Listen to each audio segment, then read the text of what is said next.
Good morning, everyone. Happy Valentine's Day. I hope that it is working out for you, whatever that looks like for you. And whatever you want that to look like. I hope that it looks like whatever it is that you want that to look like. That's really all I care about. I don't really care about anything else pertaining to that. But I hope it looks like you want it to look like. I hope your life looks like you want it to look like, or at least as close as possible. Hello, everyone. Welcome to the Sagas of the Shimmering Seas. This is the Chosen Few, and we're here to play some games and entertain ourselves, and by extension, you a little bit. And from that perspective, let's just dive on in and take a look at some beliefs that we might have this week, and some things that we're going to try and do and accomplish, and how that's going to feel. And I want to start with Nova. Okay.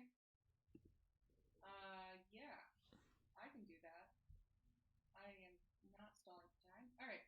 So, my guiding light is the same. Inspired by my great grandfather's heroic deeds during the rebellion, Nova will throw herself into danger to protect her family and friends. My belief number one is that Nova is happy that Masha agreed to help with the curse, but now all there is to do is wait. In the meantime, Nova will help her new friend Narash with his quest. Belief two is Nova is excited about her new sword Ruin and wants to take it for a test drive to see what it can do, in addition to getting it uncursed. Fun. That sounds good. Okay, excellent. Okay, cool. It's interesting that you have no belief pertaining to your curse, technically. Well, I mean, I feel like I'm just waiting for Masha to get better. Yeah, that's right. She needs to recharge a little bit. Excellent. Cool. John. All right. Well, Really? you all know my guiding light. Timothy abhors the loss of innocent life. He will jeopardize himself and the mission to save even one life. And my beliefs: number one, Timothy feels awkward about the decidedly violent things he did. He will go out into nature to recenter himself and maybe convince Narash to come along. Fishing trip? Number two, Timothy will help Nova get the curse removed. If Seasworn can't do it, he'll follow up with the Primarch angle. Interesting. Other people have beliefs about your curse, just not you. Intriguing. I think that's interesting. Wonderful. Celexa, Nika. I'm struggling a little bit. Can you come Okay. back to me? Sorry. Yeah, absolutely. Narash, Nat. Sure. Guiding light unchanged. Narash is called upon to perform a crucial mission for his home planet. He must learn to be a team player, which he isn't by nature, cultivating new friends and allies and earning their trust, hoping to ultimately secure help on his quest in the Shimmering Seas and beyond. Belief number one. Narash must learn what has happened as a result of the experiments on the citrine algae and its seeming mutation. He will conduct some experiments of his own, as well as finding answers any way that he can. Belief number two. Narash will throw himself into the Ukiah Party infiltration plan, if there is one, as valiantly as he can, looking to take some bold actions to distinguish himself in the eyes of his companions. But maybe no jail cells this time. That seems appropriate. Excellent. Ami, Thea. Okay, so Thea's guiding light is the same. She wants to get closer to the team, closer to those she's close to. Belief one is still to help Nova with the curse in whatever way that transpires. Belief two, so Thea received a very lovely letter from Thomas, giving some insight into the Racian people. And one thing Thomas said was you should dress like a Racian to get their trust. So one thing she wants to do today before the party is get some new clothes and convince as many people on the team to join. Sounds like we might have a shopping trip and a fishing trip this episode. Okay, cool. Yeah. Cool. We can make this work. Okay. And how are you doing down there, Celexa? Do you want to talk it out, or do you have stuff for? I've got some stuff. So guiding light is the same. She wants to prove to herself and others that she can live up to her great grandmother's legacy, and she has her own worth beyond just being important by birth. So for belief one, right now I've got Celexa will help create a distraction at tonight's soiree so that the party can investigate the Primarch and the alien that Narash is pursuing.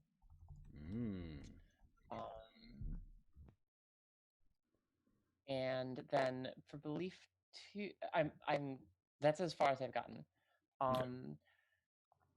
For belief 2, yeah, I mean, I it's tough because the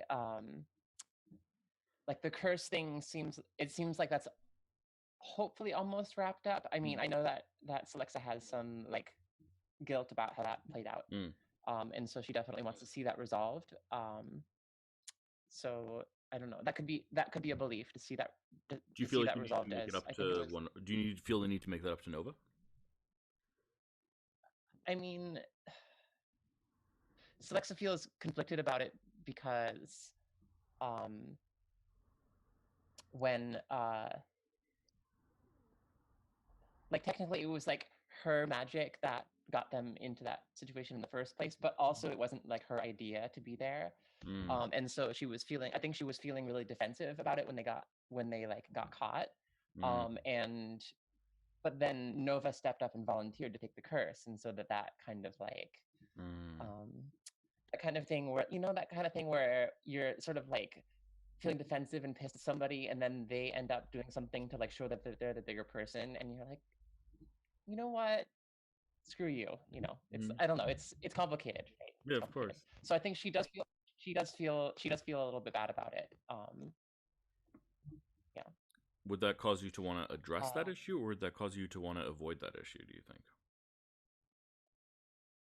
I think that like we could have almost a negative belief, right? Like you could have a belief that other players could potentially be challenged in interesting ways. You could write a belief like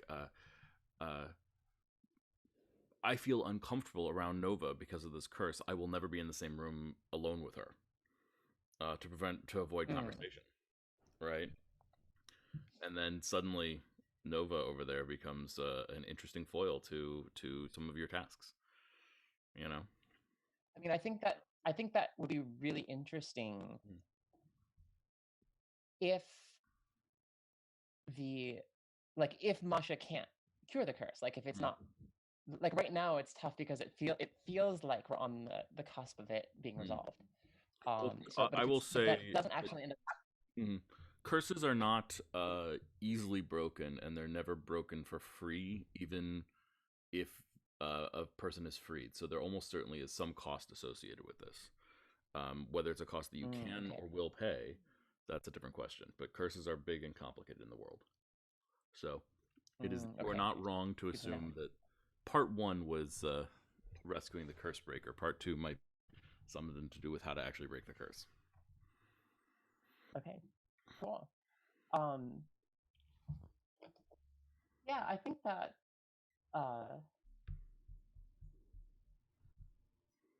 I definitely like that idea. I think that's really interesting and creative. The like avoiding Nova kind of thing. So yeah, let's run with it. Let's run with Let's see what happens. Who knows? I'm gonna put that in and run with it. So cool. Yeah, sure. Thank you for your. Just we'll try it, see what happens. And that reminds me that remember guys that the beliefs are expressing not just what you want to do, but what sort of play you're interested in seeing and what sort of things you're interested in seeing. So by Celexa writing this down as a belief, that's codifying that she's interested in a little bit, not like an extreme, but a little bit of conflict avoidance between Nova and Celexa. And so that empowers all of you to then take that, right? Anyone who has a belief, you as a player can engage with that belief too. It doesn't have to be just me all the time. Although of course I happily will always do that as well. Okay. So y'all got a long rest. I think the flashing red light above Nova's head changes, from 16 days left until death to 15 days left until death. Which isn't, the happiest of things. But, is it 15? Is it 14? 14 now. I think it's 15. 15, okay. Right, because of the buff. I forgot about the buff. Right. Cool. So we're down to 15 days until Nova dies, unceremoniously. And, this magical item that Nova has is, I think, creating sort of this odd thing where Nova feels fine, but you guys are all noticing visually at this point that she is slightly less constitute. Not substantially so. Not. She doesn't look weakened or weak. She doesn't look weak, but she does have sort of that tired look, that bags under the eyes, that life is a little stressful vibe coming off a little bit. And so it is noticeable that this is happening. And you all wake up in Masha Seasworn's shop, and I just want to let you guys have a moment here. The five of you. We'll have Masha come down in a minute, but I just want the five of you to have a moment to chat a little bit. So, the five of you are up. I think Masha has, Masha's enchanted an unseen servant that's making breakfast for you all. So there are eggs and like a frittata is in the process of being cooked. Like a mixed vegetable frittata and some roasted potatoes with garlic. Traditional Racian food. And it's a new morning. Who's the first up? Who gets up at the dawn or before? Timothy. So you're up in Narash too, yeah. Let's start with the two of you then. Feel free to come in when you want. Other people who feel like joining the scene. Timothy is sitting at the edge of whatever, like mat or whatever he was sleeping on, and lacing up his boots. And that was. Oh, sorry, people are still sleeping. That was harrowing, shall we say?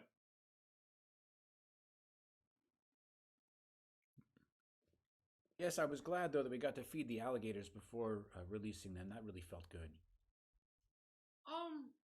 I'm sure they enjoyed it. Yes. Yeah, they seemed really happy. Yeah, I guess that's a silver lining. Yeah, it didn't phase you though. Like that's not really a normal part of the food chain, shall we say? Yeah, but they were dead already, so I thought they really served a nice purpose there, because otherwise they would feed worms, and that also is nice. But you don't seem very happy about it. Well, I guess the waste not want not. I guess I could run with that, but it seemed it was a little out of my wheelhouse, shall we say? Yeah. So, do you have any idea what we're gonna do today? I was hoping to get some fishing in. I don't know about you, but I need a break. Oh, that would be great. I meant the whole, Yukia situation, but I would love to go fishing, and I need a bath so bad. My scales are flaking off. I mean, I didn't want to bring it up. It's a little embarrassing. Oh, hey, well, what's a few scales between lizard friends? That's nice of you to say. You don't have to, say that, but that's really great. But I need to have a quick word with Masha. Now you're my companion and everything. You can join in, but I just need to talk to her for a second. Yeah, I'm happy to stand with you if you want me though. Yeah, or not. I mean, yeah. Okay. So so with that, I want to go over to Masha. Yeah, so she's upstairs. Oh, okay. Well, then I'm going to seek her out. Yeah, so you guys head upstairs. The door is closed. I knock and I say, excuse me, do you have any anchovies for that omelet? And just one other quick thing. The door opens, and you see a cat looking up at you. Clearly, it has opened the door. Oh, hey, Tony. Masha around?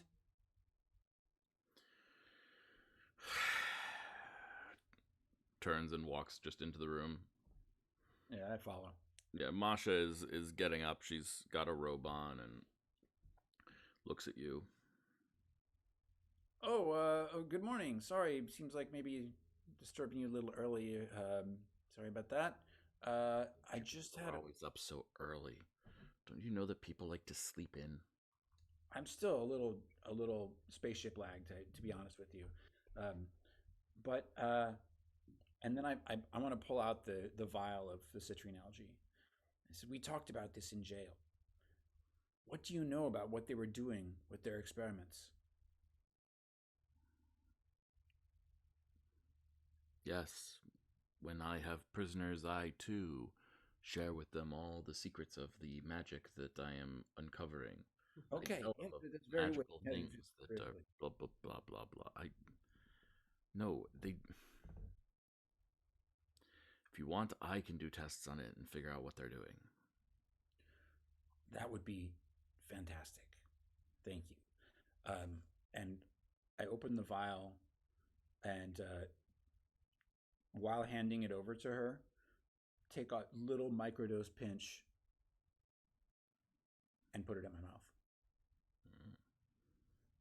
She takes it, sniffs it, and says, "A favor given is a favor owed, though." Yeah, so thank you for returning the favor of breaking you out of jail. That will only get your group so far. Look, if there's something I can do, you can let me know within reason.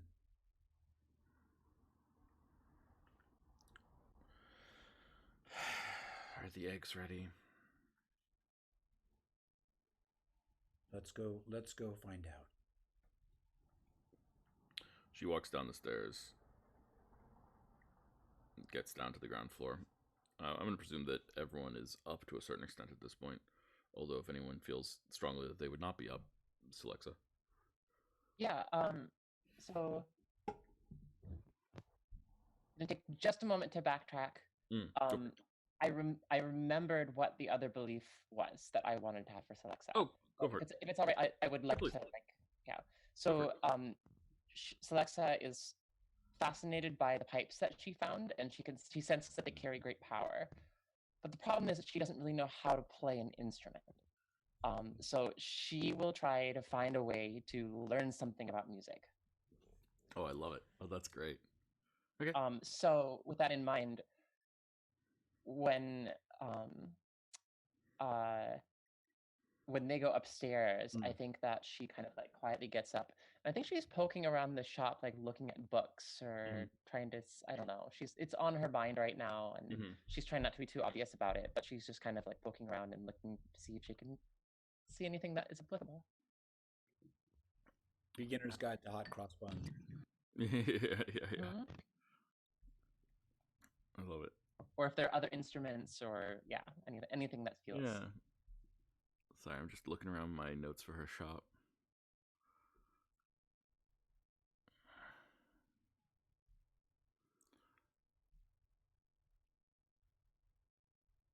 Yeah. Definitely. I mean, there's definitely something. So, I think. Yeah, why don't you roll an investigation check for me?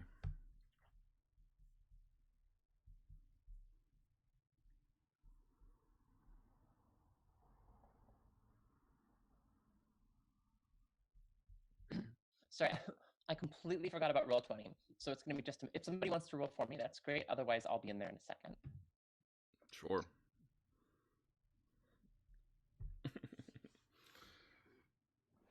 No worries, it's fine. There's so many moving parts.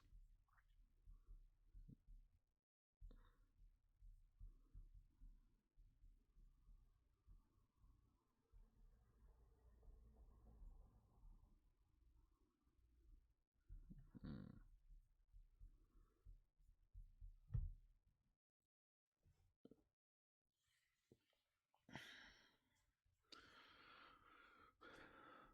You're muted. I'm now in, so I can roll. Great. Yeah. Investigation.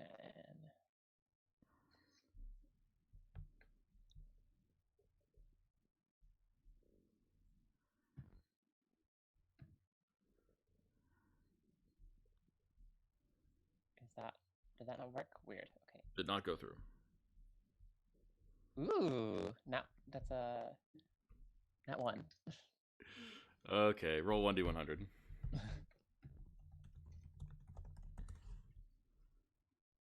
17. Let's see what you get there.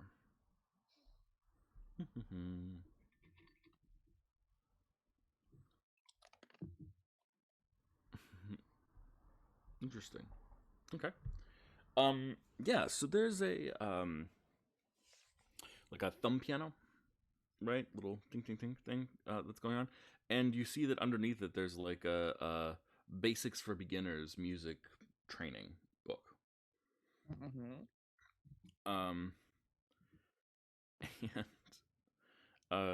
so you reach for it and pick it up and do you pluck the thumb piano at all? Yeah, I think the thought at least crosses her mind that like, oh, things are cursed in here. But it is just I mean, it's just a little instrument, right? Like it seems fine. Can I make an Arcana check to see if there's like if there's like a real vibe? Yeah, I'll allow an Arcana check. Okay.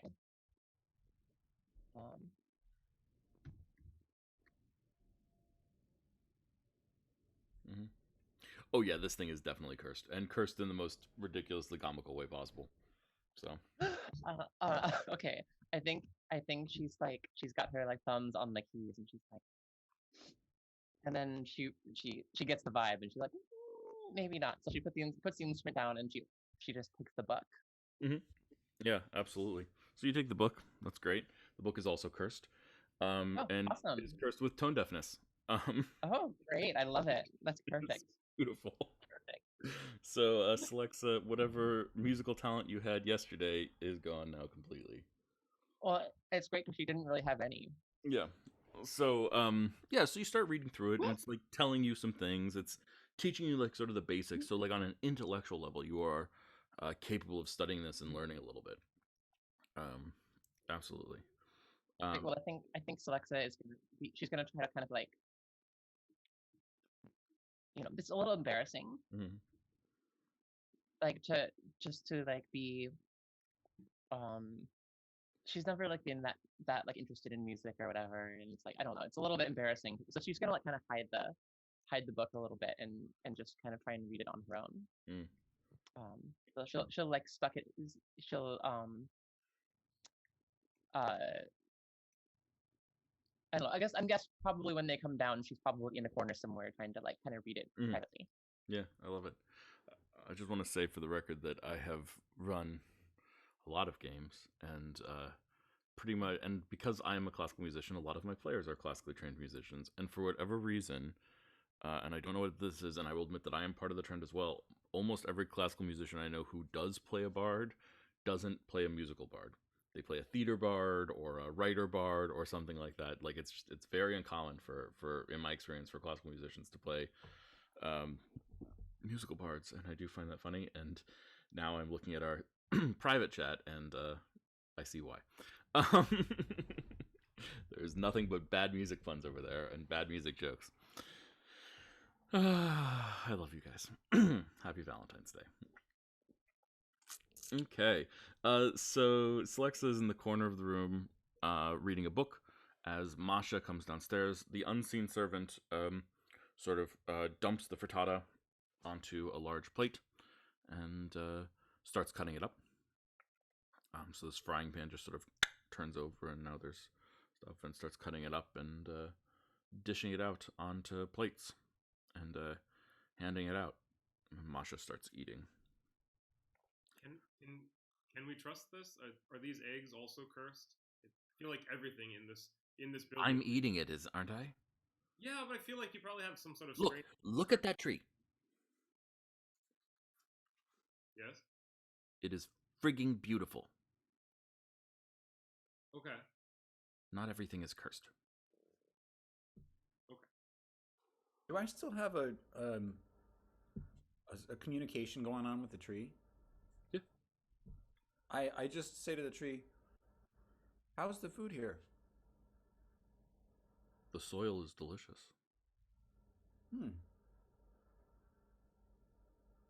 That's good enough for me. I eat the frittata. Falls out of bed and says, "Did somebody say curse?" Let me eat my breakfast first. People are always in such a rush. Cursed people have no patience.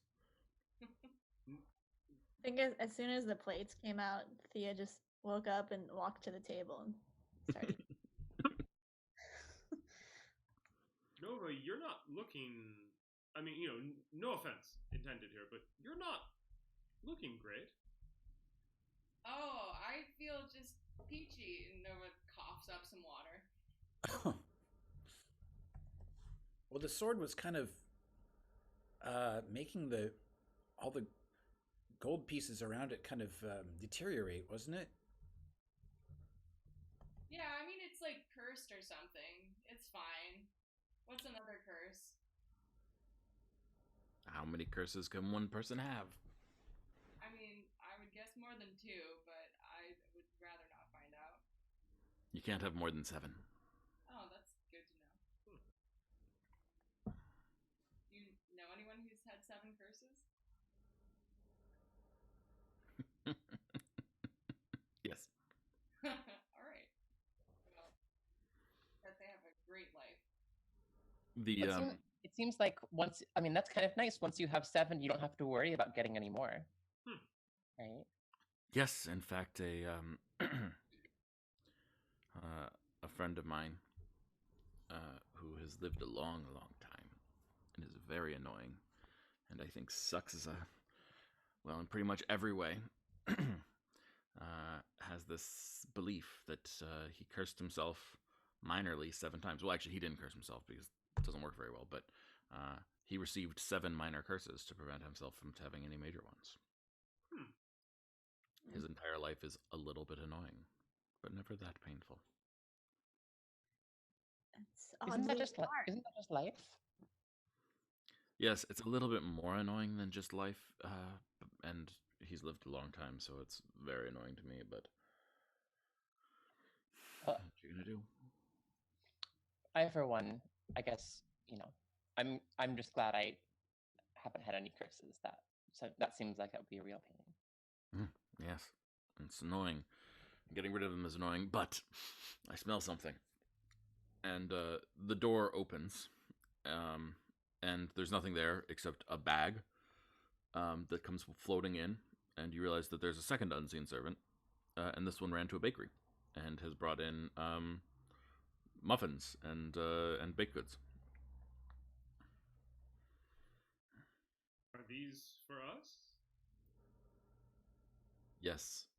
I didn't get a full bag of baked goods for myself alone. I've been in prison for a while, but it's not like they didn't feed me. They just didn't feed me well.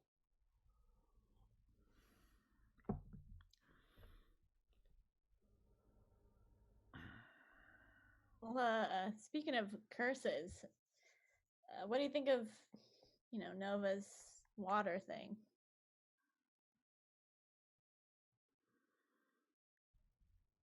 Yeah, okay, fine. I've eaten my eggs. Come with me. Let's go to the back and take a look at you. Thanks. You want some privacy, or can we? Is this going to the doctor, or can we come with you? Are you going to be annoying? I'm just going to be myself. Then it's like going to the doctor. You're not welcome. And she walks into the back room and sort of gestures for Nova to join. I'm coming. Mm-hmm. There's a table there, and she gestures for you to get on it. Okay. Yeah, and it's just like a doctor's visit. She puts her finger on your stomach, the upper part of your stomach, and says cough, and then puts it on the back of your thing and says lie down. Oh, okay. And she starts just examining you and looking at you, and she's a little brusque, but also very clear about what she's going to do when she does things, right? And then After about like a 10 to 12-minute examination, she has you sit up. She says, "So how did you, where and how did you get this curse?" Oh, I pissed off a pirate queen. There's anger in this curse. Okay, yeah, that makes sense.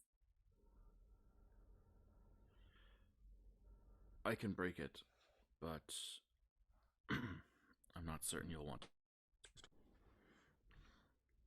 Not to me, I owe you. But curses can only be broken by accomplishing certain tasks and combining those tasks with specific ingredients. Like what?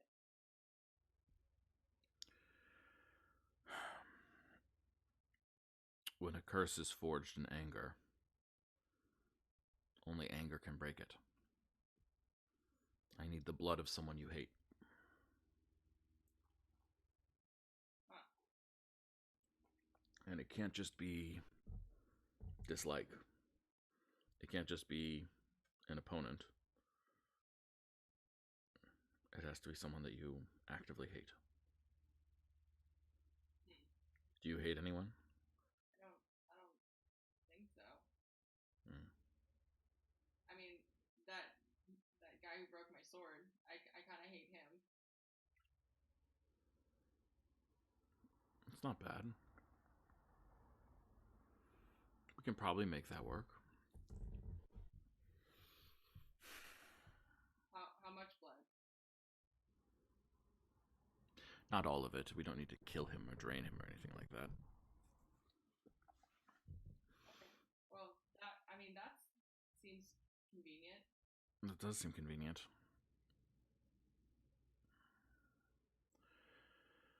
Well, that's not bad. So you'll need that. I'll need some ingredients, which I'll procure. And then I guess,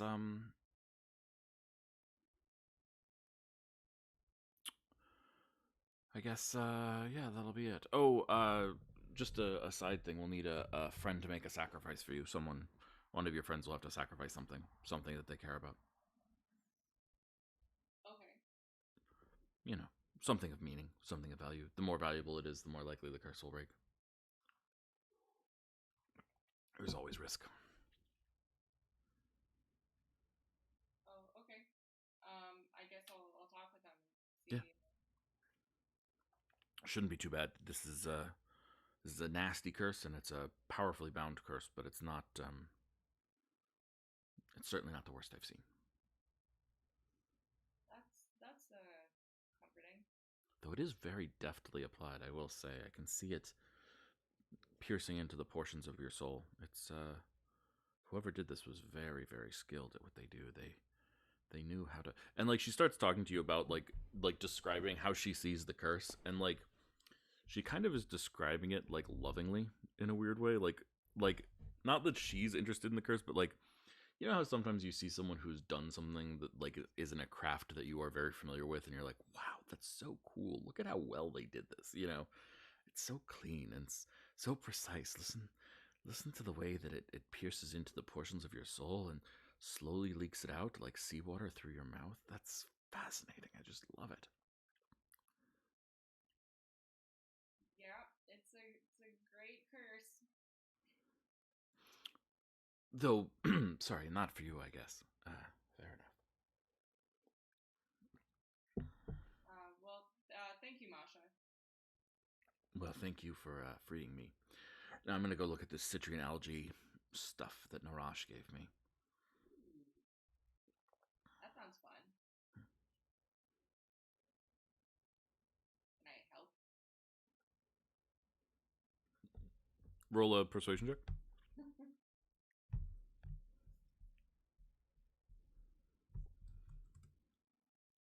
That's a 6. Mm-hmm. No, your soul is cursed. Oh, that's fair. Well, you could help. Do you know anyone whose soul is not cursed, who's never been bound to a creature? Someone with a pure soul? One with a pure I don't know about on this team. No. I mean, I'd say Thea, but she has that brain thing, and then I'd say Timothy, but he literally just sewed up someone's like lips, and Narash is like all about the death. Sewing up someone's lips doesn't actually corrupt your soul. It just makes you kind of a butthole. Oh. But this person sucked, so it's okay. Oh, okay. And I'd say Celexa, but she kind of just lies about everything all the time. So I don't know. Hard to trust. It's always hard to tell with Celexa. Well, convince Timothy to come in here. All right. I never leaves the room. He yells, "Hey, Timothy!" Oh, what's wrong? Do you need help? I can wash up. Masha needs you. Oh, okay, sure. Oh, so like, no fishing or anything? I guess when I come back. Okay. Oh, here, mink. And I cast protection against, what is it? Protection against disease on Narash. Go dip yourself a couple times. You should be safe now. In case, I don't know, plagues? Beautiful. Love it. I love it. Let's follow Narash out first. So Narash, are you gonna just like run straight to the ocean and dive on in? That's exactly right. Well, actually, are there any sort of I'm looking for a sort of a more swampy experience. Is there a river, something a little muddier that I can put myself? Yeah. Probably not. The ocean is probably your best bet. Honestly, it's there's like parks and things like that, but the noble parts of town have been like very well manicured during the plague, and the poor parts of town have been very well not manicured during the parts of the plague. So your best bet is definitely the ocean. Yeah, I go running for the ocean, dive in head first without taking off my clothes. Hey, Narash, where are you going? For a swim. Oh my God, it's been ages. Oh, well, I don't know about swimming, but can I come? Is that? Do you mind if I tag along? Sure. Yeah, right. I mean, I don't think there's any kind of penitentiary situation near the ocean, so I think we'll be all good. Yeah, come on down. Oh, okay, cool. Yeah, we're sure. Yeah, let's go. And as they're walking, she's gonna say, "Well, so that was kind of a weird thing to say. Are we all right? You're not upset or anything, are you?" No, I've been on the planet for 2 days. I've been incapacitated and made prisoner twice. But I no hard feelings or anything. It turned out okay. Oh, great. Okay, awesome. Well, that's great. Yeah, you're such a good sport. Thanks. And yeah, I don't know. I hope we figure out this whole, I don't know, this whole like algae alien thing. It's all pretty weird, but it seems like it kind of sucks. So I hope we can help you figure it out. Yeah, my planet's been subjugated by an evil empire. It's kind of a bummer.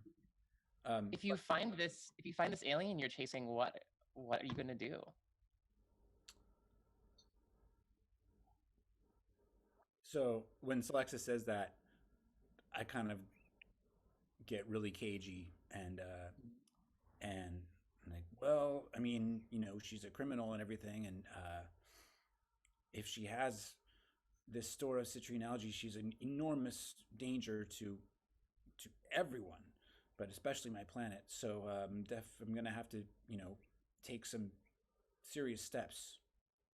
Oh yeah, say no more. That's all good. Yeah, well, I don't know, maybe tonight we can it seems like everybody's gonna be, maybe she'll even be there. That would be weird, right? I guess that would be weird, but maybe, who knows? Gonna be there? Well, I don't, all we know is that there's some big thing and it seems like everybody's there. So if she's not there, maybe somebody who knows her will be. Yeah, no, that would be amazing. That's what we're doing, right? Is looking to find her. I mean, you see, it's just that, and you can tell like Narash is just struggling to know what to say. Um, uh, yeah, I'll definitely need all the help I can get when we find her, but I just didn't, really expect that she'd be there tonight. So maybe that's makes things a little different. Um, or maybe not. But this this place is crazy. All of these like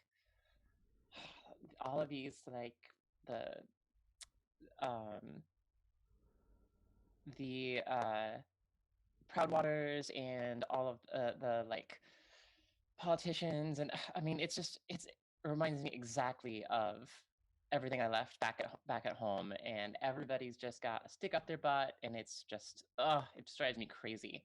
So I don't know. You never know with these people. You never know. They could just this they could have taken this alien under their wing, and maybe they'll show up and she'll be the guest of honor because they just like are that unpredictable. Um, but yeah, I'm just it kind of makes my skin crawl. All of these like high strung aristocrats and everything. Like, who do they think they are, anyways? yeah, I guess so. I sort of thought maybe that was your whole milieu, but I'm really grateful that you know about their ways. Because where I come from, everyone's very self sufficient. We barter and trade. Um, Everything is really done through kind of just benign uh, agreement. So I'm not really familiar with this whole aristocracy situation, which is why I can't really wrap my head around the whole situation with Yukia and the Primarch. So I'm grateful for your knowledge, and I guess I appreciate your help with all of this. Oh yeah, it's no problem. Honestly, it's gonna be fine tonight. Like, I think it's gonna be cake. Like we Yukia she's probably screwed right now oh, that reminds me, I should ask uh uh Masha about that curse. Well, anyways, I think we have the upper hand, and I don't think you have anything to worry about tonight. We'll take care of you. Great, and I'm going to do my best too. Um, Geez, thanks for the talk. I feel a little better now. Oh yeah, look. Oh, and here this we're at the ocean already. I'm sure you're ready for your dip. Yep, and with that, I do run to the water and jump in, clothes on and everything. Beautiful. I love it. And so Lexa is going to try and like find a little nook by a dune or something, and start tooting. I love it. On the pipes, and trying to like play hot cross buttons. Am I feeling any result of that little microdose that I took? Yeah, absolutely you are. Oh man. I'm gonna hold off on telling you what you're feeling until you're in the water, and I want to come back to that in just a second because I want to check in with everyone else first. But yes is the answer to that. We're gonna see it a couple times at once. Let's check in on Thea and Nova. Thea and Nova. Timothy has just gone into the room to talk to Masha. The two of you are outside the room, in the breakfast nook. Nova, what's the prognosis? Well, it looks like I need the blood of someone I hate, which I think is that guy who broke my sword, because I kind of really hate him. Yeah, you really punched him a lot. I believe you. Yeah. Yeah. Also, apparently I need a friend to sacrifice something of value, so maybe I'll talk with the team about that and see if anyone's up for that. Yeah. I mean, who has something that they value a lot? I don't know. I mean, if it was me, it'd be my sword. Yeah. I mean, my other sword. Not me, right? No. Oh no.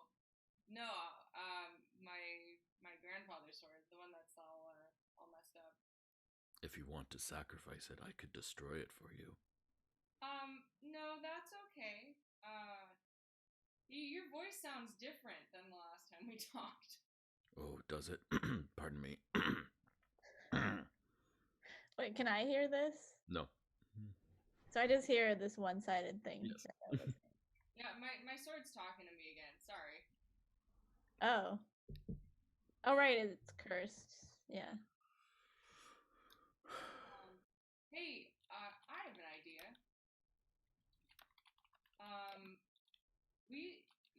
You got that brain thing. Maybe we should talk with the weird finger dude, whose name I can't remember because I hate him so much. Creepy finger. I forgot his name I too. don't know if we actually ever learned his name. We never learned his name. All the better that we don't know his name. If you're just gonna take his blood. But so you want to put a brain slug in him? I don't know. I guess. Maybe we should wait for the rest of the team. Is this a bad idea? I mean, anything we can do to lift this curse off of you. Yeah. I know you feel okay, but yeah, you're looking a little worrisome, to be honest. So yeah, we should just explore all the avenues. You know what I mean? Yeah. We probably won't take the blood right now, but I don't know. Would it be foolish to talk with him on our own, or? I think you're right. We should wait for everybody. The guy's, he's got he's tied up and he can't talk, but he still kind of scares me. Yeah, me too. He has a lot of power. Yeah. Creepy fingers. Yeah. Why so many joints? So many questions. What's his name? Why does he have so many finger joints? Well, I think his answer to all those questions right now would be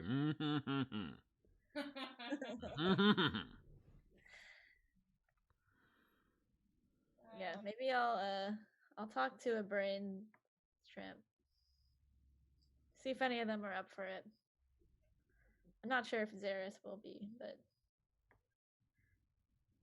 maybe one of the other ones. Yeah, who knows what he would even be able to do to them? Yeah. Maybe let's talk to Masha when she comes out. Okay, that sounds good. About him. Okay. Timothy, you are in a room with Masha Seasworn. And she looks at you. And she looks you up and down. And she says, have you ever made a deal with a being that is not from this planet?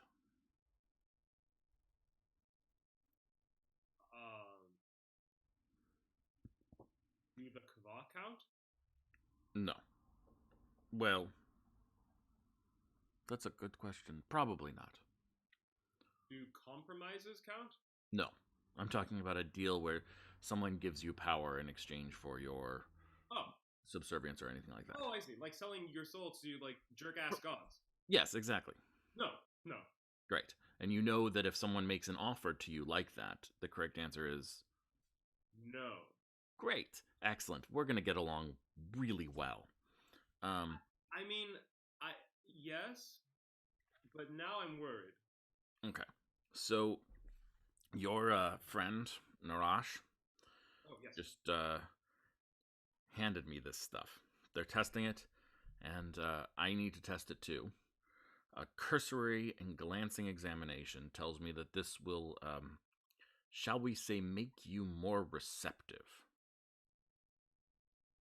Okay. Like heightens the senses? Some of the senses. Okay. The senses that, okay, this is going to be a weird metaphor, and you're not going to really have a deep understanding of this, and I apologize for any confusion that is about to happen here, but most people, when they are normal people, have a soul. A soul is a real thing. Okay. You're a man of science. Can you at least accept that for the premise of like magical explanations of bullshit? Everyone has a conscience. Perfect. Most people's souls are a closed loop, right? Okay. It's like a clothing that you have on the outside of your body. There are seams and there are like gaps in the clothing, but basically your body is covered in clothing. Your soul faces in. Make sense? Okay. Sure. And a hardy exoskeleton. Right. There are these things out there called conduits. Conduits are very rare, for which we should be very grateful. Their souls are inside out.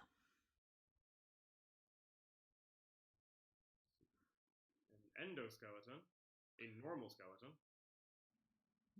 Sorry, No, bad metaphor. reversed. Okay. So what should be like, if we think of it as, again, I'm going to use fabric as a metaphor. If we have like an outside of a shirt and an inside of a shirt, right, or of a tunic, right? The outside of your tunic is protective, but the inside of your tunic is absorbent. Think of it that way. Okay. Okay. Again, it's a little weird metaphor because souls and clothes aren't the same thing. So theirs are reversed. Okay. So therefore, their absorbent side is out. Yes. Okay. So when most people make stupid deals with higher forces and things like that, basically what happens is they're like, the deal that they're making is basically to lift up their tunic so that some of their absorbent side is exposed. And then that gets into them, right? Okay. Cool. You with me so far? Again, conduits have it reversed so that it's very easy to make deals with them. Most people do it like that. No matter what, though, it's a bad idea. A cursory examination of this stuff. Basically, it pokes a hole in the clothing and exposes some of the absorbent stuff, making you more receptive to the world. It probably has a drug-like effect. Okay. I need to test this on someone. Okay. Because they've been manipulating this, and I don't know exactly what to do. Uh-huh. So I need someone who's never come really in contact with stuff like that, and someone specifically who knows how to say no. Uh-huh. Is this a test? Is this the instance where I should be saying no? If you were sane, the correct answer would be no, but I'm hoping that you're at least slightly crazy so that you're willing to say yes, but not so crazy that you will say yes to some crazy thing that tries to get inside of you.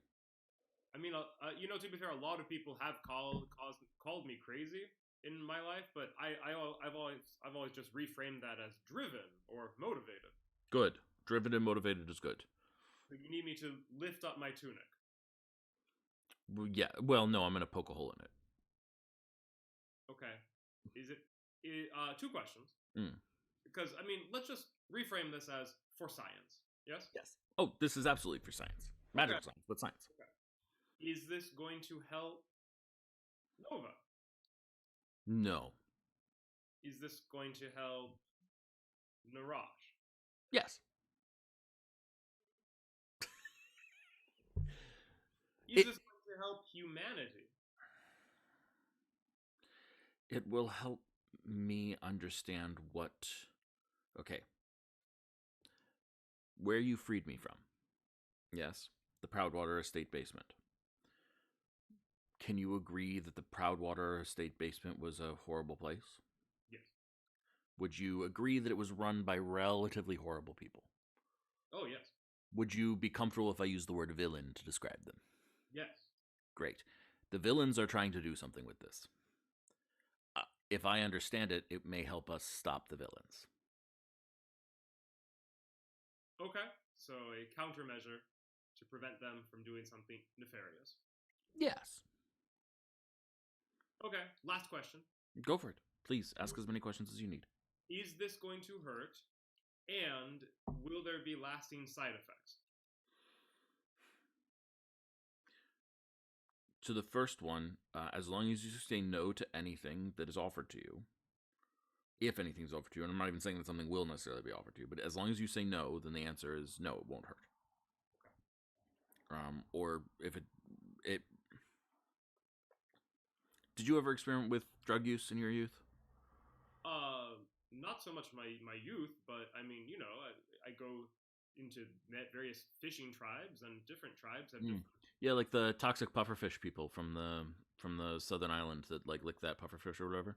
Exactly. Yeah, that's fun, right? Yeah, you know how sometimes you have like a good trip and sometimes you have a bad trip. It might be a bad trip. I don't know, right? Okay. So, but that would be like the maximum negative as long as you say no to everything, if anything happens. Okay. As for long-term consequences, I don't know. I don't have a way of testing this further. I'm going to give you a very, very, very, very, very small piece, though. Okay. That seems logical. Okay. One more stipulation. Go for it. You take notes dutifully and thoroughly, and you give me the notes so that I can have them for posterity and, you know, to help our understanding of this substance. Some sort of basic agreement that the two of us are working together as scientists, so that all research and data that we discover is shared. Yes, and of course, you know, we will get co-author lines. Yeah, fine by me. Okay, this seems fair. Cool. She breaks up. Oh, by the way, I can't do it because my soul is just too mutilated from all the curses. That's how curses work too, by the way. Here you go. And she breaks off a piece of the yellow citrine and hands it to you. Just toss it on your mouth. Okay, we'll see you on the other side, I guess. Salty. So, Nat, what is the experience of yellow citrine typically like? Well, I can only speak for go for it. Elia, but because I guess I can speak about it for other people. It's sort of like what we would consider between ecstasy and an acid trip. Mm. So you'll feel this is for people who are not, you know, in the circle. You'll feel this sort of like warm feeling of comfort, but so for the body it feels good, but for the mind it will sort of take anything that you're thinking about, kind of wrap it into a sort of obsessive circle, which can be extremely, you know, eye-opening and like a spiritual experience, or it can be horrifying. Mm.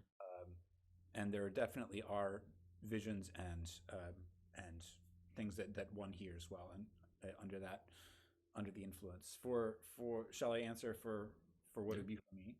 Yeah. It would be not dissimilar, Mm-hmm. but it would actually have some connection through these sort of eldritch powers of this strange rare citrine algae, where the person under the influence would actually see things relevant to the right now and possibly to the future, but in a sort of metaphorical and confusing form left up to the individual to interpret. Mm. Okay. So let's see. It's been 3 hours and no noticeable side effects. But that tree is talking, so that's new. That's not new. It always talks. Also, it's been about 4.5 minutes. What? Your perception of time is warped. Okay, talking frittata. Yeah. So Masha is like busily taking notes. I think we see this both from inside your perspective, and like the tree is talking to you, and it's like, boy, you've really come a long way, haven't you, Timothy? Yes, I pine for the old days. Mm-hmm.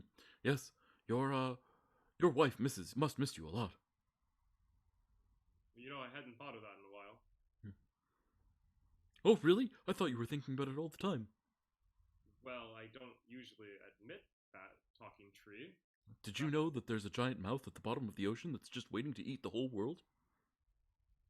Holy shit. Is that true? Can you fall in by accident?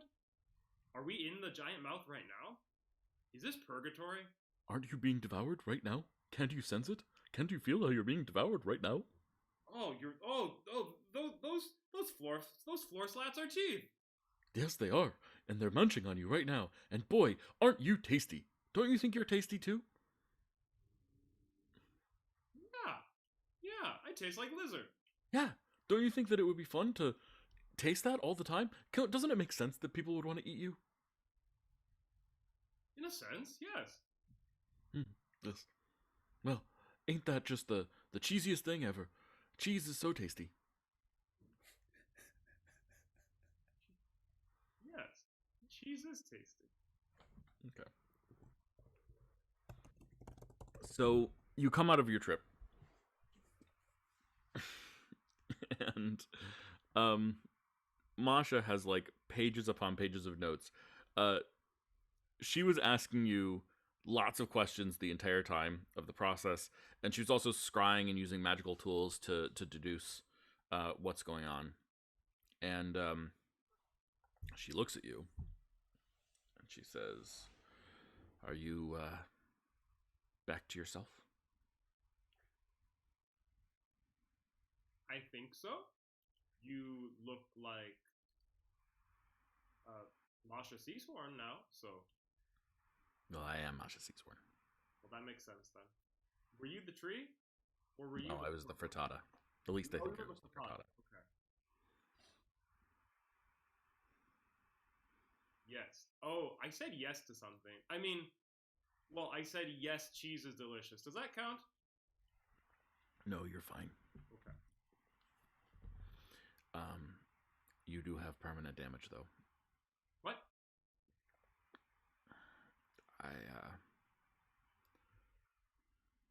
It's very small.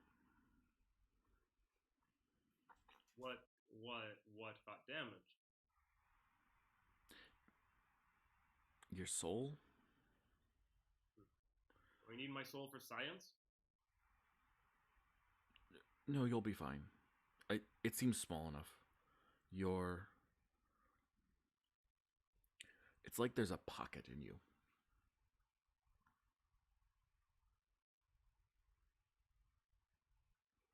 It's sort of my best metaphor for it. Is there anything in that pocket? No. Can anything go into the pocket by accident or unintentionally? I don't believe so, but this is new. Is this going to cause like, you know, say you're faced with like a moral dilemma. Like, is the little voice in my head going to sway slightly to a different side now?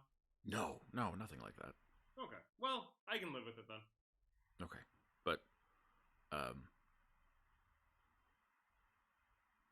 just be careful. So they've been manipulating the yellow citrine to cause it to actually hollow out souls. Hollow out souls. Okay. Yes. Sure. Are you sure I'm not still under the influence? She like slaps you across your lizard folk jaw. Just bam. Okay. Hollow out souls. What to what end?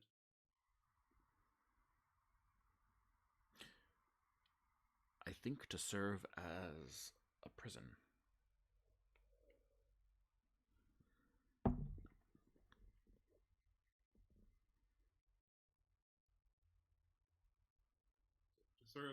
To serve as a prison of the mind rather than like a physical prison. No, a prison for the power. If you have a hollow, this is so esoteric that it almost is meaningless. Okay, so you know how we were talking about conduits, and they have this soul that goes blah blah blah blah. Cool, great. So, those things like you reach in and grab it, and then you hold it, and then you Like if this is the conduit and this is the power then has a grip onto the conduit, right? The conduit is a very good grip. But if instead there's a hole there, then you reach in, you grab it, and then you trap it, you capture it, get stuck in there, and then the power is controlled. I think that may have been what happened to our many-jointed friend up there.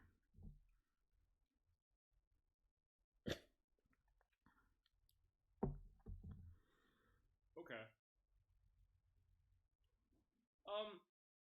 I don't know about you, but I feel like I have earned myself a sabbatical.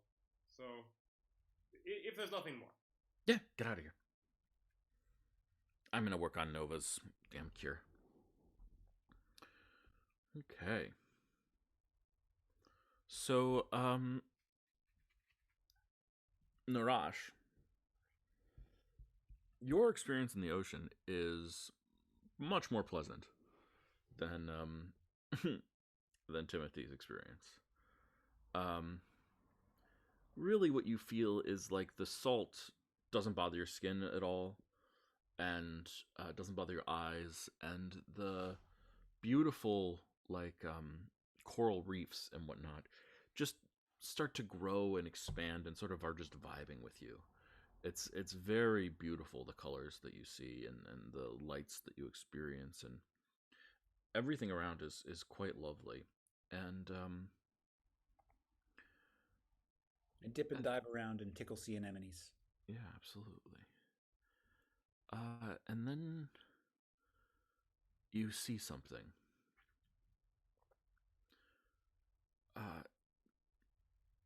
Somehow, for some reason, Celexa has jumped into the ocean with you. And she just reaches out and grabs the coral reef and snaps it in half. The whole coral reef. And then she looks at you and she puts her finger in front of her mouth. But instead of a finger, it's a tree. And she goes,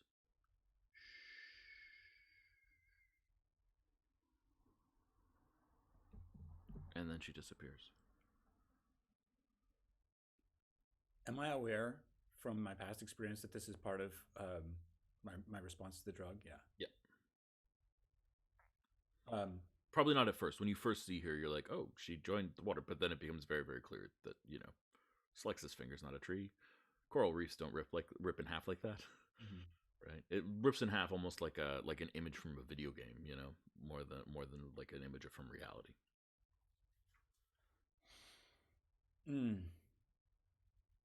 I continue to swim around to see if I'll see any more visions, and I'm trying to absorb what I've seen. Absolutely. Yeah. I go play with some hermit crabs, trying to dispel my sense of being disturbed and angsty. Yeah, absolutely. Beautiful. Okay. At the same time, I think I just wanted to touch base on something really quick. So my impression or guess or whatever is that with regards to the instrument is that I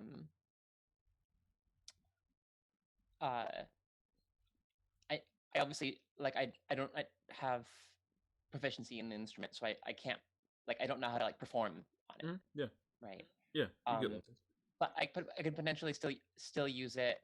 From what I could tell, that doesn't necessarily stop me from using it as a spellcasting focus. True. Is that correct? Yes, that is 100%. Okay, cool. So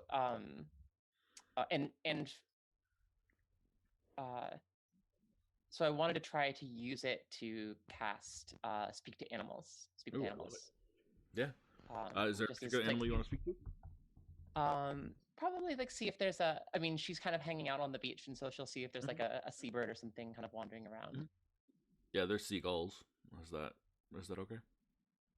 Yeah. Oh, you can communicate with all beasts. Doesn't matter in particular, but yeah, there's plenty. There are seagulls. but I'm in my mind, like she's kind of like tooting around discordantly on these pipes and trying to like kind of get a feel for how they work in practice. And then she decides she's going to try something, and so she like casts the spell and plays a little like and casts Speak with Animals that way. Yeah, it's really hideous. But a bird just lands there and goes, "Whoa! Those are some pipes."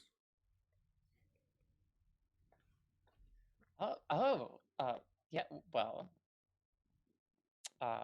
yeah, thanks. I just got them. So, so you're a bird, and I'm talking to you right now. Yeah, you're a two-legger. Yeah, for sure. I mean, I guess I have 2 legs too, but I also got wings, so it makes me not a two-legger. Right, that makes sense. Yeah, how's that flying thing working out for you? You know, I have to say, it's pretty great. There's like wind and waves and updrafts, and you can just sort of fly around and like, okay, sometimes there are people and they've got like they've got these things that they stick in their mouths, food things, but like not like normal food or whatever, but like food things that they've made. And like when you can fly, you can just sort of, do this thing. We call it, okay, you would never have heard this word before. There's no way you could have heard this word before because, you're not a flying thing. But we call it swooping. And you swooping down and you just grab the food from them and it's delicious. Wow, swooping. Wow, that's a great word. Wow, thank you. It is a great word, and it's a great experience too. You should try it sometimes. Sometimes I don't know why you two-leggers don't just like fly, because flying is just better. Well, funny you should mention that. If let's say someday I could fly, do you have any like tips for flying for the first time? Oh yeah, absolutely. So like there's this thing called an updraft, and updrafts are great because they mean you don't have to beat your wings as often, right? I can beat my wings for a long time because I'm a seagull, and seagulls can beat their wings for a long time. But in case you're another kind of bird or something like that that's a little bit lazier, like a hawk or a falcon or something like that, you wanna feel that updraft and have the updraft do the work for you, so that like it's easy to just soar or whatever. But not beating your wings can be fun too. It's just you gotta be muscular like me, and he like flaps his wings. Oh, very impressive. My goodness. Wow. Yeah, I can tell you're an expert. So hey, before you go, do you mind listening to my? I've been practicing this song. Can I play it for you? Sure, yeah. I'll listen. Yeah. I'll listen to you play some sweet tunes. All right.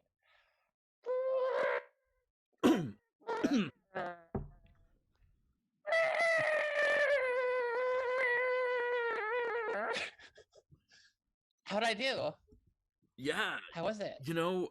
I think that you definitely you kind of remind me of like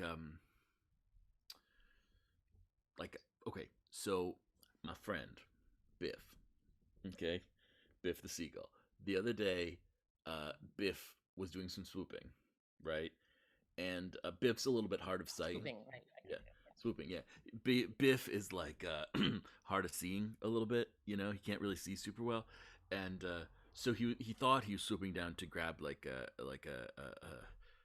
it's this delicacy called like a dough nut or something like that. I don't know what you people call it. You guys are weird, but he's really blind, so he didn't realize that it was like a cat, and so he swooped down and just grabbed the cat in his beak, and the cat just made the exact same sounds that you just made. It was pretty great moment. And so you sounded exactly like that cat. I don't think I've heard anyone sound quite like that cat before. Right. So Alexa is not laughing. So Alexa, she just like picks up a rock and throws it at the seagull. Oh, hey, what's wrong with? Come on! And he starts flapping away.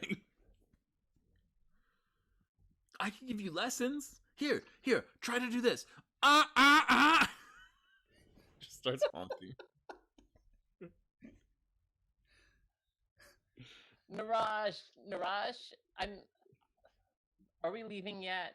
Alexa's gonna walk over to the water and see if she can get him out of the water. She like walks up right to the edge of the water and tries to find him. And I'm coming out of the water and I say, yeah, I guess I'm ready to go. Did you go in by any chance? In there? Are you kidding? No, No, of absolutely. course you didn't. No, okay, yeah, fine. Were you just talking to a seagull? He was a jerk anyway. Well, I thought maybe I'd sort of opened your heart to seagulls a little bit with my whole thing that I did, but it's fine if you don't like them.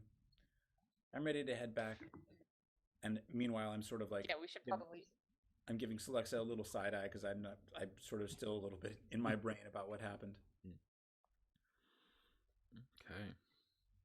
And I think everyone will make their way back to Masha's place, and we will take our break.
Hello, everyone. We're back. Hope you are doing well. Happy Valentine's Day again. I hope that you are spending it however you want to spend it, and that it means whatever you want it to mean to you and to the loved ones in your life. And as usual, I'd like to take a moment here at the top of the second half of the show to encourage you, yes, you, to spend some time with to do something good for others. And today, because it's Valentine's Day, I'm going to encourage you to tell someone that it means something to you, that they mean something to you.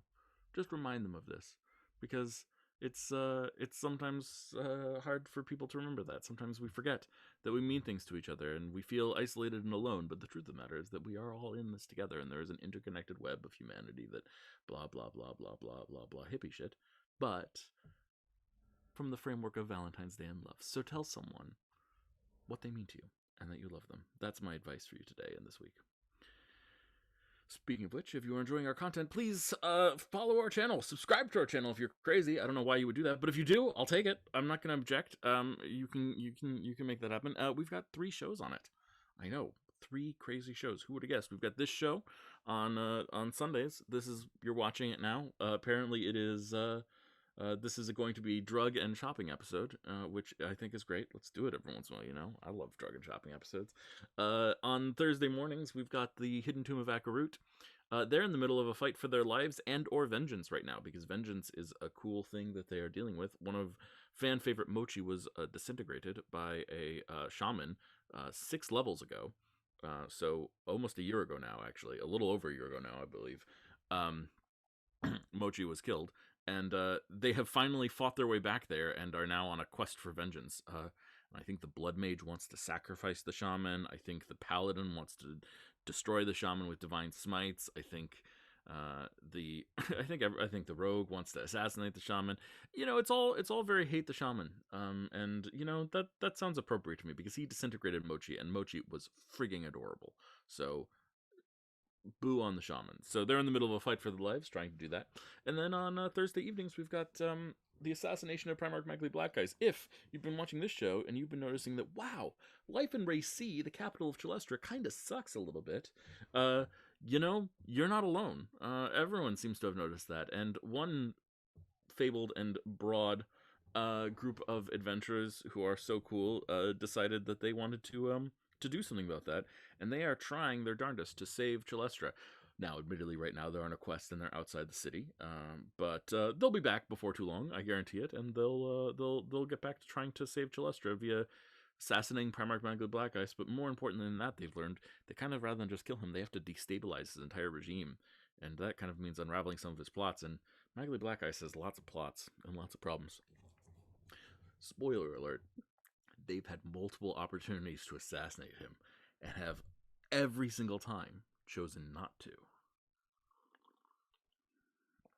So, go check out some of the other stuff. Anyway, back to this game. So, this crew of crazy cats and spurious seagulls have somehow returned back to Masha Seasworn's abode and or shop. And I think they're all going to have returned. I think Timothy will leave from the experiments that he was under, and Narash will return from his dunk in the ocean, and with Slexa, and Thea and Nova are happily there, having finished their conversation and their information about curses and all that good stuff. So y'all are there. What up? Masha can be there too if you want her, but she can also not be there if you're plotting against her. Feels like a terrible idea. You know, people who are experts in curses are not good people to cross in general. We're gonna learn that. Yeah, Nova. How was I supposed to know? Yeah, let's not get to like the 7 curse threshold. Stop before there. Well, you and me were on our way. No, man.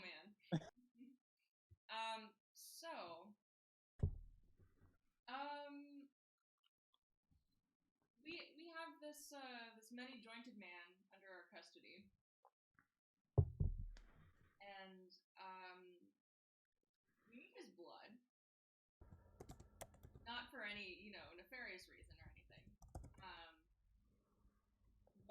also, in order to break the curse, Masha said I had to have a friend sacrifice something of value for me. Just putting that out into the world. Something to think about. You know, like an arm. Oh. I thought it'd be like a trinket or something. Sure, if you value it.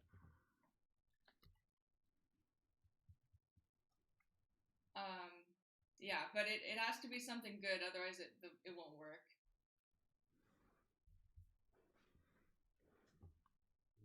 Well, I just donated my soul pocket.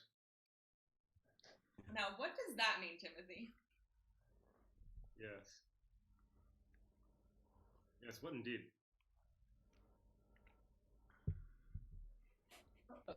Well, okay, you know, I know what you guys are all thinking. I know what you're all thinking. It's fine. Yeah, of course. Like, of course I'll do it. It's fine.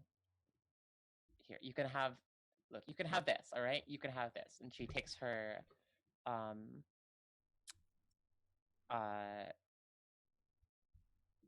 what is it? Her Naga necklace off, and she offers it to Masha. Is this something that you value? I mean, of course, it's like, I don't know, it's magic. It's super nice. That's what you wanted, right? Like, does it mean anything to you?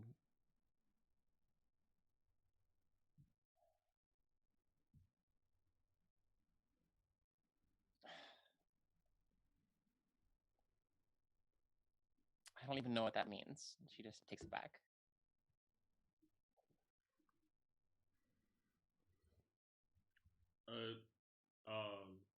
A tree recently told me, a tree recently reminded me that I have not been the best person at times, and this could be meaningful. And he like reaches into, or like Timothy takes a little necklace, like a chain off, and there's a very plain kind of rusted, scratched up wedding ring.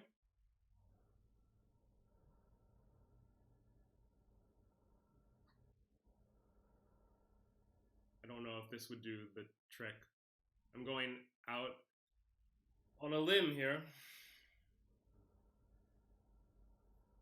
Because the tree told me about it. Is it meaningful to you?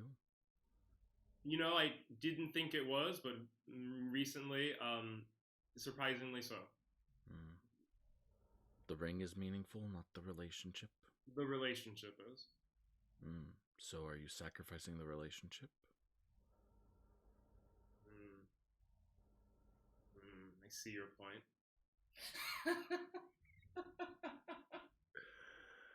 Narash stands up, walks over to the table by Masha, and thunks down his manticore tail on the table. He says, "This is something that I was born with that helped distinguish me as part of the Circle of Elia. And you can take it off if you want it." I want to be very clear that I have no interest in it. This is for the sake of removing the curse. I myself am getting no benefit out of this. Well, it's certainly part of you, but is it a part of you that you care about? Well, yes, it's one of my more distinguishing features, and like I said, it was one of the ways at birth I was recognized as being part of the Circle of Elia. So, yes, it's important. And will you lose your membership? That's kind of annoying, but besides that, I value it quite a bit. And will you lose your membership in the Circle of Elia? Sorry, say that again? Will you lose your membership in the Circle of Elia when this tail is removed from you? No, that's conveyed by birth, but I'll feel a little smaller. and a slight tear wells up. Well, then, I simply have to turn to Nova and ask, is Narash your friend? Yes. I thought he was. I was gonna help him with his thing. We didn't get there yet. I'm willing to, let me put it this way, take one for the team if this is going to help move us forward and save Nova. So perhaps he is the team's friend, but not yet yours?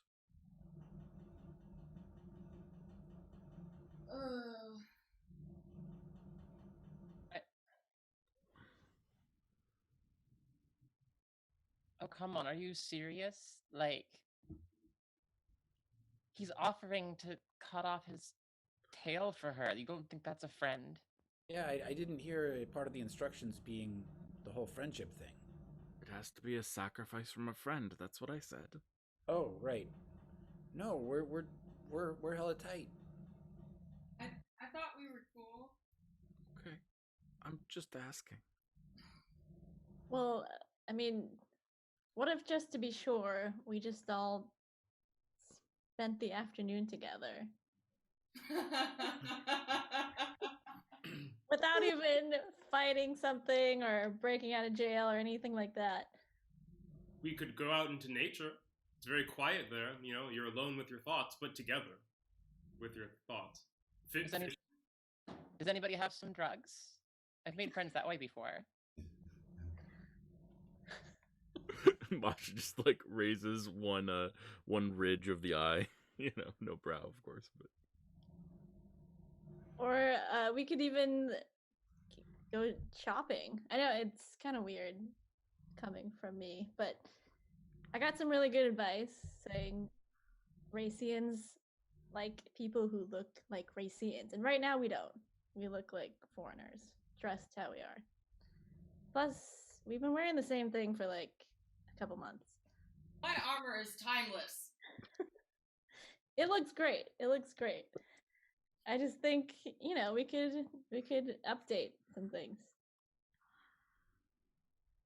Get some new Dolefully at his green raincoat, and he's like, "Well, you know, I could put it in a drawer and save it for later." I'm up for for a friendly afternoon shopping spree. Yeah, who knows? We might even get to fight something. Maybe. Oh my gosh. Have you guys heard of trust falls?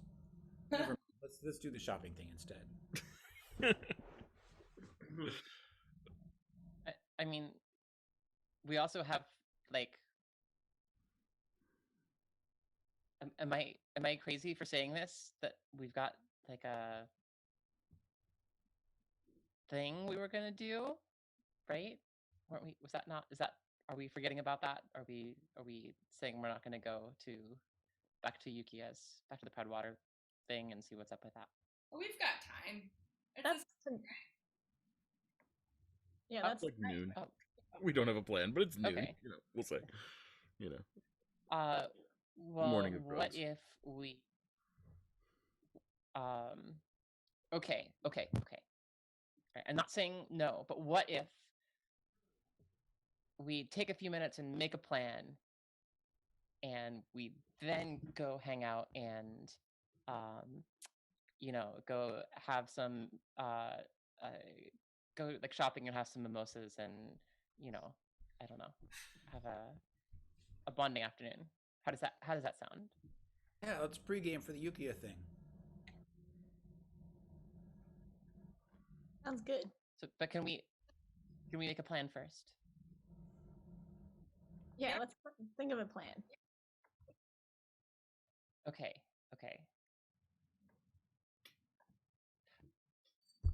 Masha, can you tell us about the necklace that I gave to Yukia?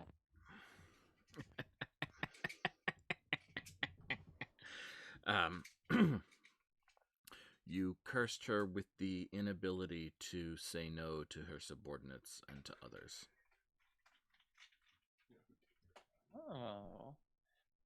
Well, that's... She is become a people pleaser, not one who can have greed, but one who must always attempt to satisfy and please others.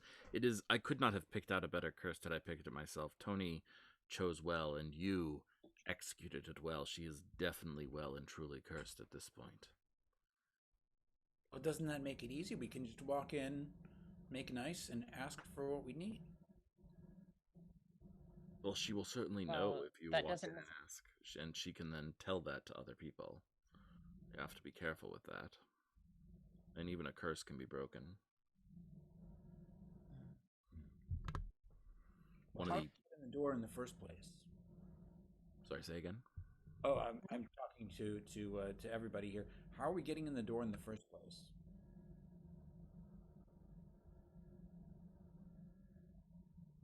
Well, Well, oh, go ahead.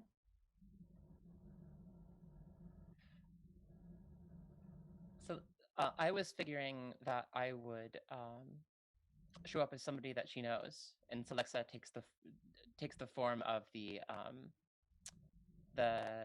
alchemist with the burn on her face. And what about the rest of us?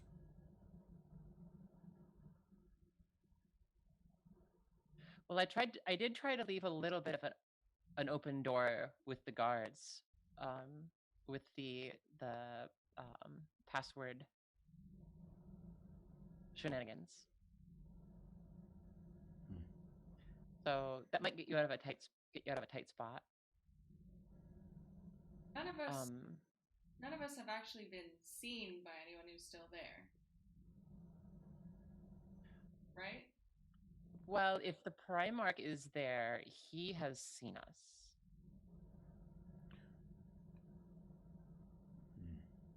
Has he? He's seen me. Yeah, he's at least seen. I thought he. Maybe he's only seen Timothy. I think he's only seen Timothy officially. Okay. Oh, and he would have received a description of Narash also. Oh, he was likely at our little gauntlet, right? Or perhaps one of the celebratory ceremonies. Yeah, that's right. He definitely watched. So he's seen you fight, but it is different seeing someone in a ring than seeing, outside the ring. So, yeah, I don't know. He definitely knows you. Masha, are there any creatures that walk the around the house of Yukia? Do you know any pets, say, or would a mouse go unnoticed, or would that be extremely weird? Most houses have mice to some degree or another. Let me tell you, there is one fantastic rat down in the dungeon, just a true ally. Gross.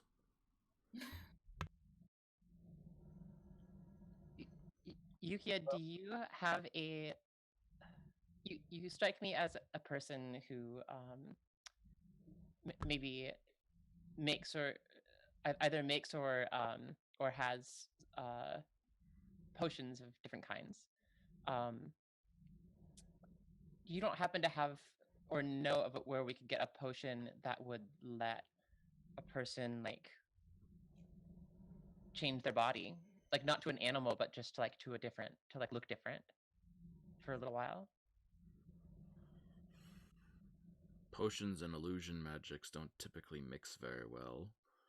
We can do alter self potions or possibly polymorph potions, but we're getting into the point where my gratefulness for being rescued is, reaching some sort of limit. I am already curing a very difficult and powerful curse to cure that very few other people can cure. Well, we could pay for it if you have anything. Let me see what's in my stock. I don't know what the Pretender Leone sold or did with any of my tools. She turns and starts walking to the back room.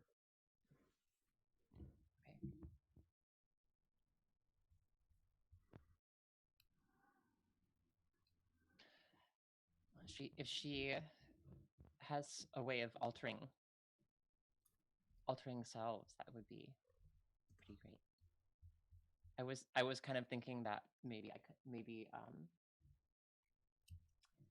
given Yukia's current agreeable nature, if her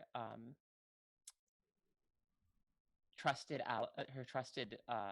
ally, the alchemist, showed up and gave her a potion to drink and said it was for her own good, maybe she would do that.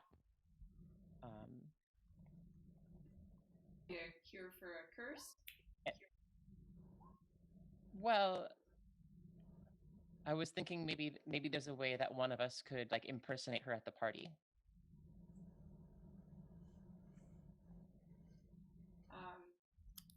Alternately, like, do we know how people are getting into this party? Like, are there invitations?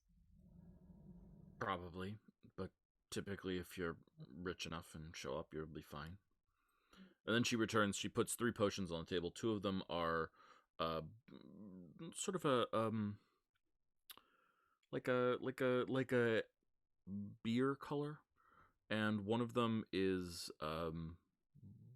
blue. She says these 2 are alter selves, and this one is a potion of polymorph.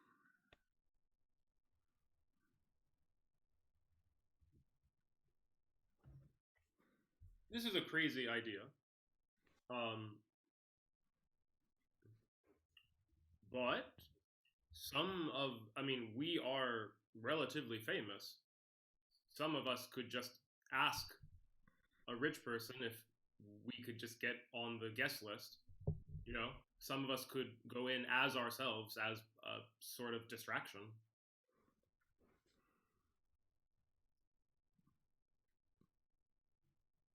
Thinking out of character for a second.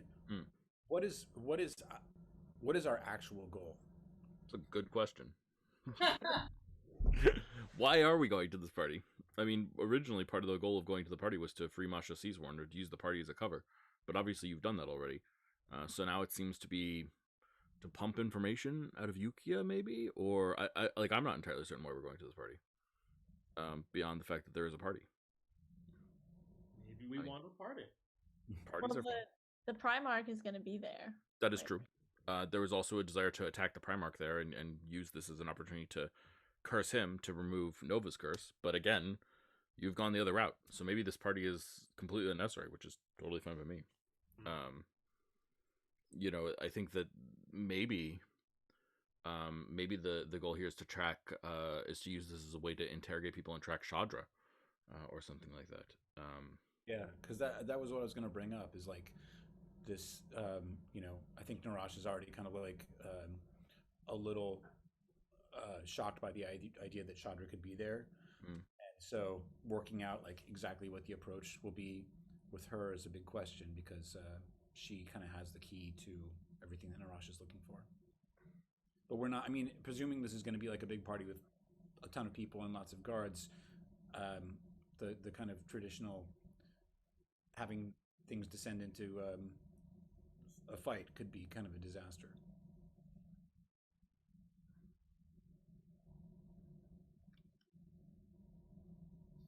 So, what I'm hearing is one option would be to try to find Shadra. Another reason might be to try to get in contact with the Primarch, and then getting information from what's your face? Yukia, Proudwater. Yeah. 4th reason, and Nika, correct me if I'm wrong, but did Slexa end up telling us that she found the creepy painting? Oh yeah. Yeah. So yeah, 4th reason would be trying to figure out more about what the heck's going on with bust and painting of. Illumina Starborn. Thank you. I'm on team painting. I was wondering if we're looking for information on the Primarch or on Shadra. Shadra. I was wondering if the party could be a cover for looking into some of the private areas of the keep or the private areas of the mansion while there's cover going on. So like the upstairs or whatever, where that's not official party area, so that to try and see if there's some dirt. I don't know. I thought Thea that maybe you would be able to help sneak around and find something. Yeah. Do that. So it sounds like actually we have plenty of reasons to go to the party. We went from having being unclear about why to go to the party to now having plenty of reasons of going to the party. That sounds great. Cool. So there's a desire. So let's just map this out, and actually let's type this out. We're here, so I'm just gonna type it on this page for my own records and for your guys' records as well. Text size. Let's make it huge. 22. Okay. Purpose at party. 1. Track Shadra. 2. Talk to Primarch. I'm gonna put that in question mark. 3. Investigate creepy painting. 4. Investigate other secret areas of the mansion. 5. Sorry, what's their 5th goal? Did I miss anything on that list? Primarch brain control. Control Primarch's brain? Question mark. And 6. And this will be Masha will add this in. She'll say, embarrass and cause serious and long-term pain to Yukia Proudwater.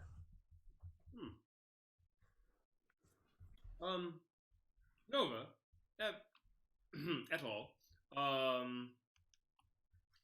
Let's assume for a moment that we do get your curse removed, and we no longer need to go the Primarch route, yes?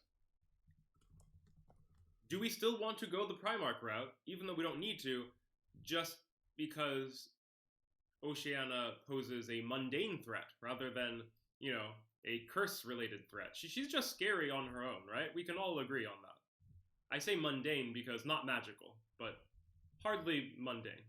Really terrifying. That's a good point.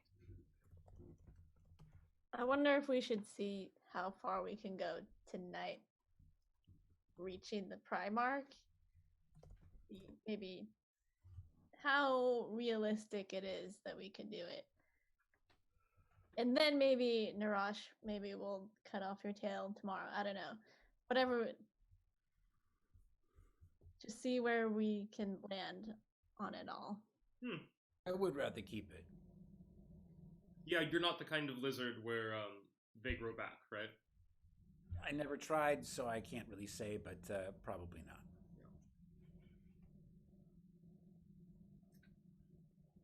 I mean, that is a good point about Oceana, but I think I'm maybe a little bit more afraid of the Primarch than I am of her, if nothing else, because he's here and she's not.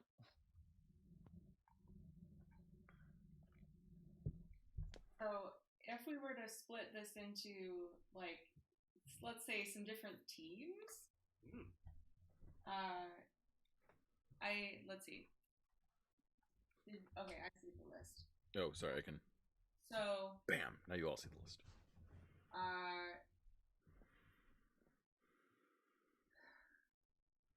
So, if we're going to try to control the Primarch, that would be Celexa. Right? To try to control him? To try to do the. What you mean, like Because you learned the brain slug thing? No, the. Oh, Alexa's the mirror of Oceana that will actually do this. I mean, yes. Although, unless Narash wanted to help, I think he can actually. His magic is actually even more advanced than mine. In mind control? Well, no, just for this specific. Worth This remembering that specific thing. Nat was not here when Oceana gave the mirror that mind controls and blah blah blah. But yeah. So this pirate queen gave us this tablet that we're supposed to read off of, and she seemed to imply that. So basically, the idea with the tablet is you need to stand next to the Primarch and read off of it for like a minute, I think it was. Yeah. And she kind of implied that because my magic wasn't as advanced as it could be, that it might be difficult for me. And so I'm wondering if it would be less difficult for you, since you seem to be a little bit more powerful in general. What is? I could be wrong. I don't know. Tablet? It is a powerful curse that will place the Primarch under, shall we say, suggestive influence of the Pirate Queen that enchanted this tablet. So all I need to do is stand for 60 seconds reading a curse aloud, and everything will be good. It may cost some magical energy on your part, some spell power. No, but until you get a rest to recharge yourself. Yeah, I'm just thinking about the logistics of. He has to hear too. You can't just stand there and read near him. I can't just. You said. Yes, right. If he's talking to someone and not hearing you, and you're just standing there whispering it quietly in the background, he needs to hear. That's it. He doesn't need to understand. It won't make any sense to him. It's magic. But can I see the tablet? Alexa, I think, has it. Sure, be my guest. Yeah.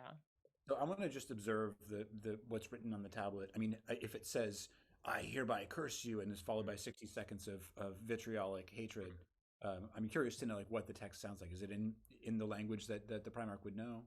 Mm-hmm. No, it's in actually. Well, let's see. Let me check your character sheet for a second. Pardon me while I look at things. Yeah. Niraj, I want you to roll a Arcana check for me. Not a skill you have.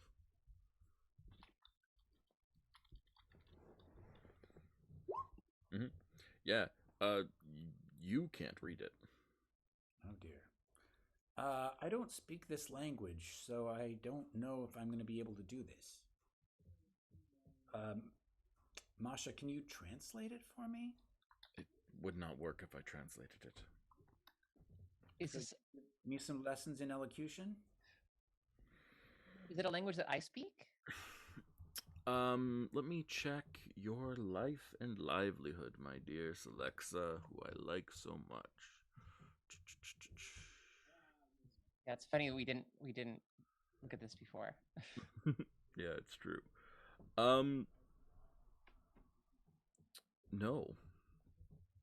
Oh well, my goodness. Which limits our ability to do this, and may have been a little close of Oceana. Interesting. Yeah, no, you have not been trained to this. Well, you know what? This is just perfect, because then when if we ever run into Oceana again, we can say, "I'm so sorry. I couldn't do it. I couldn't read the language. Oops." Sorry, what language is it in? It's in the language of magic. Oh. I was really hoping it was in the language of dolphins, but... Do you speak the language of dolphins? I know some words. That'd be very awkward to stand in front of the Primarch and go, 60 seconds. But did you need a distraction? So what I'm hearing is that we should try to break this curse. I will admit that I could cast a spell upon you that would allow you to read this. Either of you. You would still need to spend your own magical energy, of course, but I could cast a spell that would allow you to deal with it. Well, I'm willing to do it. It'll take me a minute to come up, but the problem is they would recognize me. Oh, but we have the potions.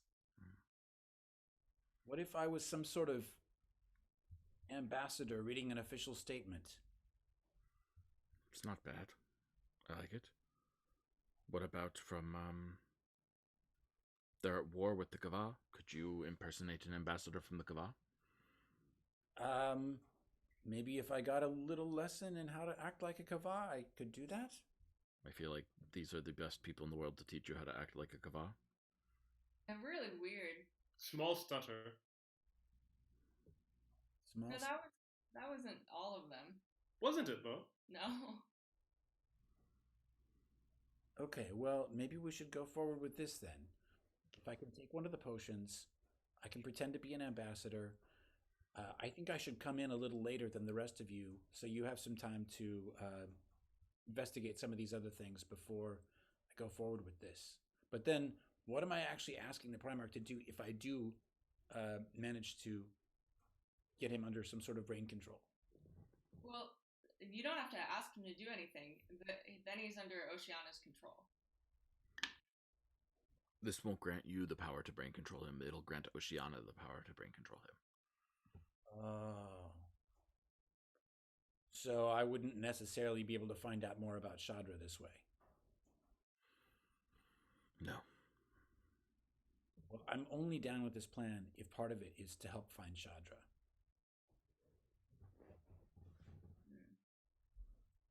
I mean, Nova, I'm all for taking the curse off and everything, but I did offer my tail, so I'm on board. Does Yukio know things about Shadra? Almost certainly.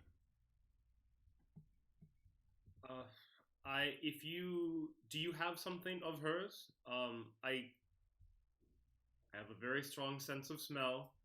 I could try to track her at the party also. Just as a thought. Anything of Yukia's?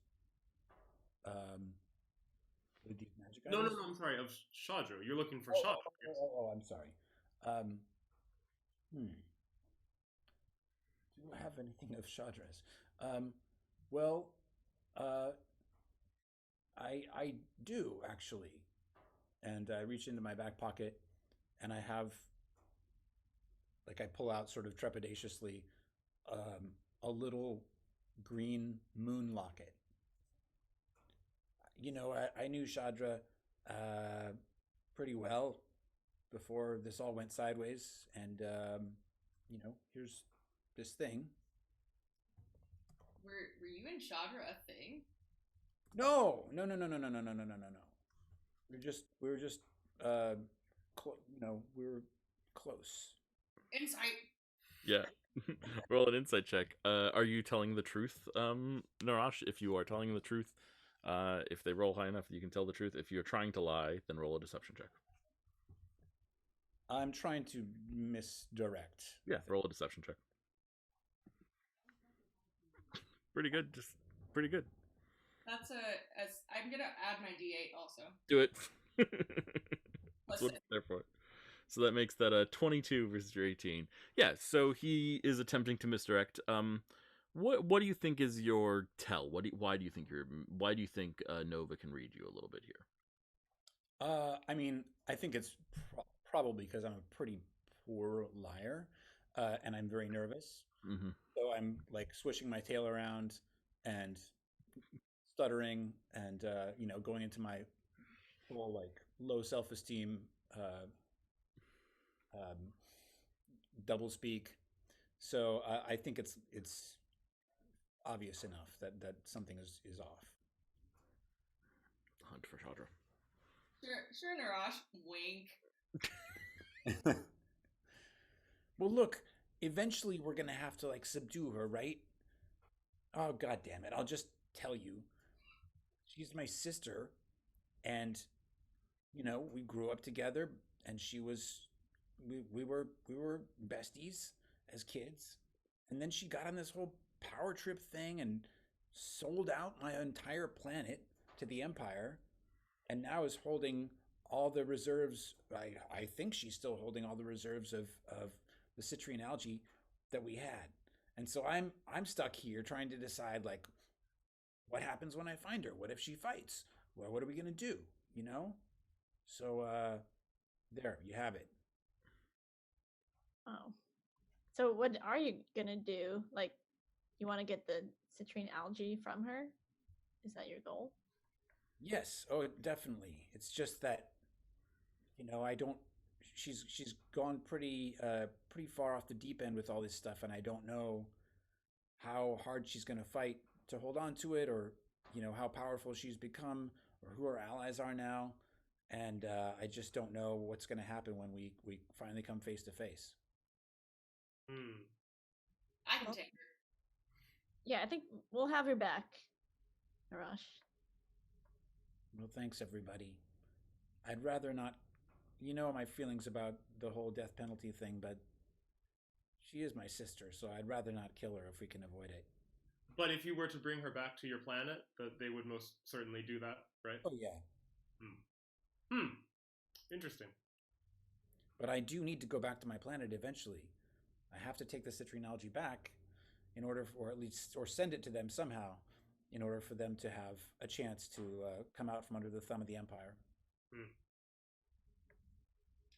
Do you have a spaceship?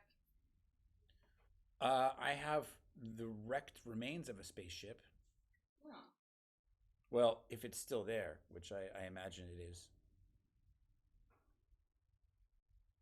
I can't believe we left our very own private airship in the Kava. That was, I don't know. We should have brought it somehow. That would have been real handy. Was it a space airship? No, it was just an air. Was it a space airship? You guys just never knew. They never told you. So you do not know that, but no, it was just an airship. But if they described the airship to you, Niraj, you would say, "Yeah, did you ever try to take it into space?" And like they would say no, and they're like, "It'd be fine. You can do it." Well, They didn't tell us a lot of stuff over there. yeah. Well, which kind of brings us back to the Kva a little bit. Niraj, I like your idea about being an ambassador. I think you might need someone to help you sell it a little bit. And I don't know, maybe I could help. Maybe you and I could both be from the Kva. Good. I speak Kavanian. And I learned a little bit, but I'm not fluent.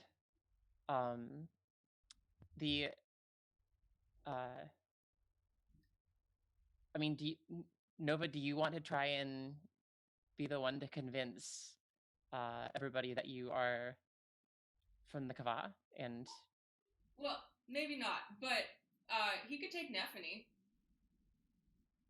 What's a Nephany? Nephany is my friend from the Kava, who has been with us the whole time, but we've never talked about. He's very clever. She's very professional. She's a bodyguard. I mean, again, I don't know if she going to be up to impersonating an ambassador. Yeah, I kind of like the idea of taking someone who's really good at deception, and I look over at Alexa, and having her be close around. That way we can keep an eye on each, or help each other out. Okay. And you're on Team Paint. But yeah, I'm on Team Painting, but Nephany could go with you if you want another person. That could make sense. We're the two ambassadors with a bodyguard. Sure. Yeah, that makes sense to me. What this doesn't leave, what this leaves a gap in Yukia, and I'm wondering if I don't know if it would be Thea or somebody else, but if somebody else wants to take one of these potions and impersonate the alchemist and go try and press Yukia for information in her agreeable state, then that could be possible as well. Yeah. I speak science. Oh, that's a point. Yeah. You will also Although Timothy, I don't know. What's that? and you will also cause her pain. Sorry, just want to clarify that we're here to punish Yukia. Well, I'll say I am proficient in alchemy. I haven't used it in a while since the Cabal, but Well, it is a skill of mine. maybe after we achieve our goals, we could do something to make the party go horribly wrong. Oh, that I think is a lovely idea. Something really humiliating, let's say. Like running out of cheese. What about some pestilent infestations? Like some loose alligators in the party. Rats, cockroaches. Would that satisfy you, Masha, if she was publicly humiliated? Doesn't sound like quite enough agonizing torture to me. I was imprisoned for weeks while someone impersonated me and stole my business and used my materials and imprisoned my cat. Yeah, but it would still be pretty sweet, right? Roll a persuasion check.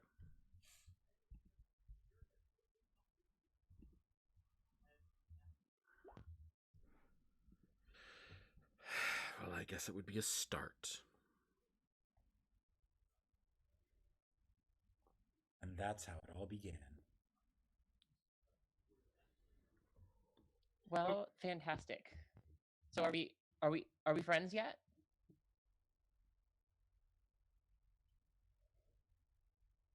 Narash, like nodding Yeah. at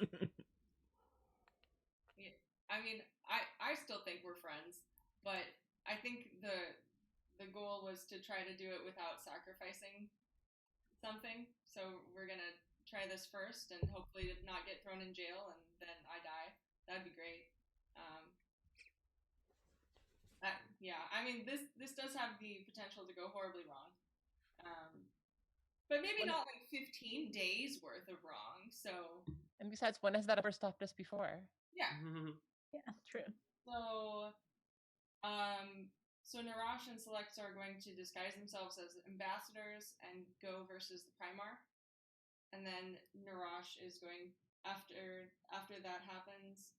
Narash is going to like send a plague in the building. Is that right? I have a few ideas.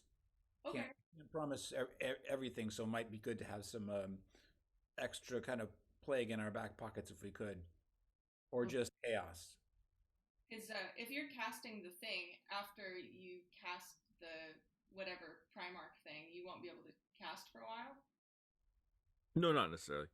Okay. And between me and Narash, I think we can probably make things somewhat chaotic. Okay. That And seems very then I'll go after the painting of Illumina. Maybe with Thea. Oh, well, I thought Thea was. I mean, like there could be more than one.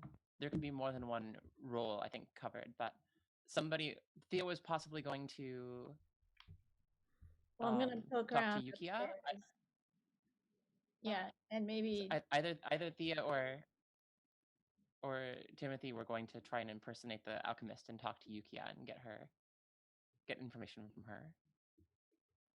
Okay, so we've got a rough plan with a bunch of moving parts.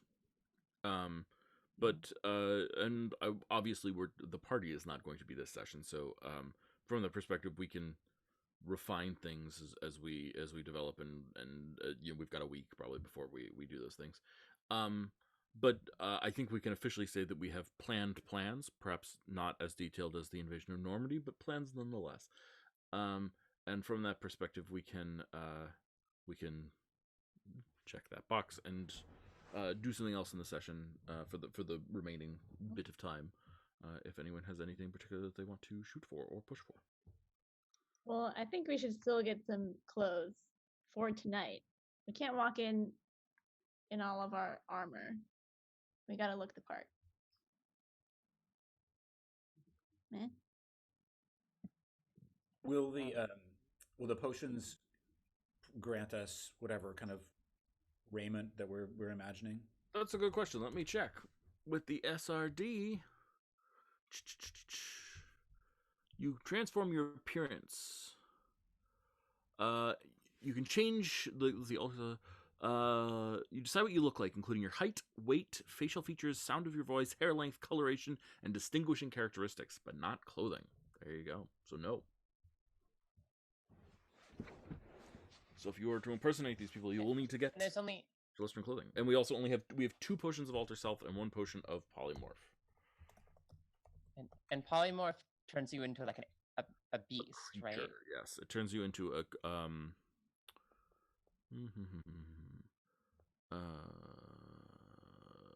beast.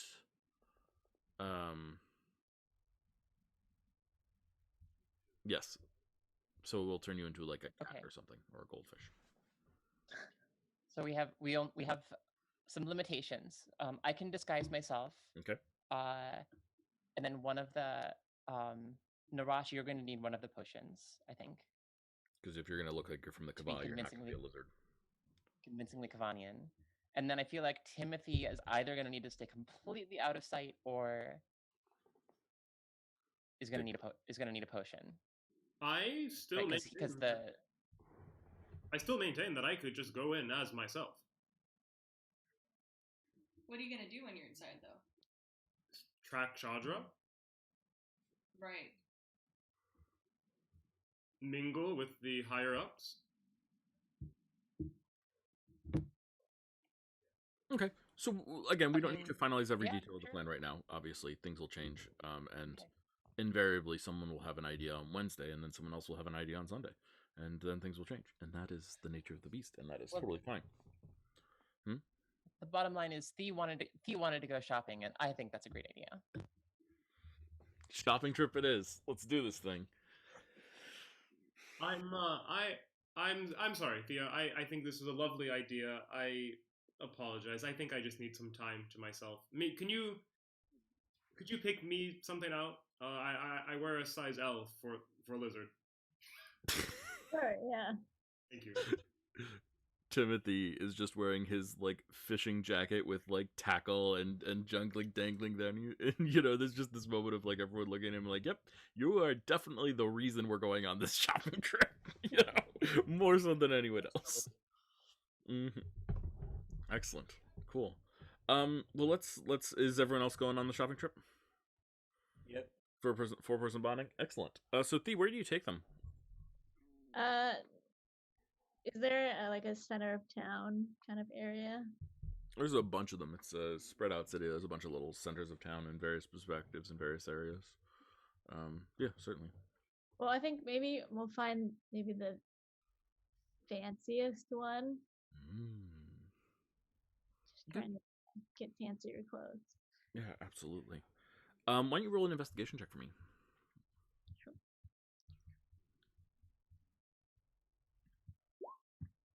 Ooh. Beautiful. Beautiful. Fine, fancy if it hit me on the butt. Yeah. Did Thomas give you any advice on anything in particular about this? Well, Thomas said like even if he's shopped at a thrift store, it's better to wear anything Racian, even if it's like not great. Yeah, absolutely. Okay. Well, I think taking his advice probably a little too literally to heart. You find yourself heading into a thrift store. It's pretty clearly not a type of place where you're gonna get like the nicing stuff. In fact, I think to prove that this is probably not the right place, I think Celexa, as you're like looking around the store, you literally see Timothy's fishing vest just like on the rack, like displayed proudly, like look at what you can get in this store. And like, scarves are there. They've got a lot of scarves. It's a very scarf happy city in general. And like, it's a and this little halfling comes forward and just sort of looks up at you and peers and like is squinting very hard and says, "I can get you clothing and it will fit." That's great. That's what we want. Clothes that fit. Uh, where do people go? Where do all the snooty people go who leave your shop in a huff? Just curious. No one leaves my shop in a huff. I have the best shop in in in in this block. Yeah, but it must really burn you when people go to other blocks and other stores like that one that sells all the upscale business. You cannot mean. No. Don't go there. They are mean and snooty and they sell to rich people. No. I know, and they have like the worst name, right? Like, what was it again? Monsieur Goon is not a good person to shop from, okay? Just because he always looks stylish and doesn't have holes in his clothing doesn't mean that he is a good craftsman, okay? He has strong opinions about everything and he's always wrong. That goon, yeah, I hate that. I feel like we should just go there and give him peace of our mind, right? Well, as much as I hate to say it, I wonder if this would be the exact right place to find something like that would look plausibly like could be worn by Kavanian. I don't know. What do you think, Bee? Do you think you can help us track? I mean, they wore like robes and things like that, right? Or am I misremembering? Yeah, no, you got it right. You're right. Yeah. So, Dee, what do you think? Can you help us poke around and find something kind of like vaguely Kavanian ropey? Kavanian Roby. I'm on it. I mean, yeah. I mean, there's plenty of scarves. They gotta have robes around here. They're aisle 17. Oh, thank you. Yeah, and this, it's not like yeah, it's bad. It's and like everything like is there's racks and racks and racks of clothing, and then there's like these buckets that have just like clothes tossed in them. This is clearly like people just dump stuff here, and so there is some nice stuff, but like it hasn't been well kept. And there's some weird things, and for a while, Kavanian fashion was the thing. So you actually do find some like knockoff Kavanian fashion from like 4 years ago. When things were bright, shiny, and new, to purchase if you're interested, and he'll sell it to you for pretty cheap. I pick up. I feel like we should sniff under the armpits. Mm-hmm. Yeah, roll a perception check. Mm-hmm. Yeah, I mean, you can definitely smell the last person who wore this. It just doesn't strike me as, ambassadorial. Well, we can, try our luck at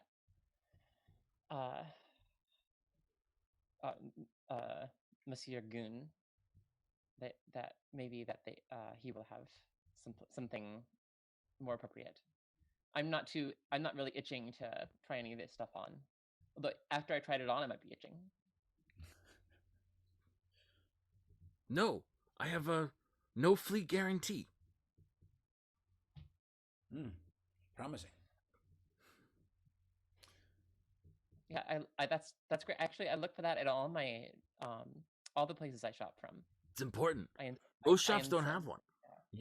They then who knows? Maybe you're getting fleas. I have a no flea guarantee. Well, anyway, I pick up the fishing jacket. Mm-hmm. Like, Timothy probably needs a backup for when he does laundry, and I buy that. Yeah, perfect. They sell it to you. It's pretty cheap. It's like 5 silvers or whatever. Making it like that makes it about $10. It's probably like a gold. Um, okay. Beautiful. And you guys find from the directions of this horrible person, Monsieur Goons. Um, and it is a gloriously clean, well lit place. There's continual light spells everywhere, keeping it like very beautifully well lit and not dingy at all. There's space. All the clothing is sort of breathing, and you enter, and you see a tall, fastidious elf with gray hair, slicked back, but cut short. And he just sort of looks at you all through spectacles and glances and says, "Well, I can see that you all are in need of some work. Welcome to Monsieur Goons.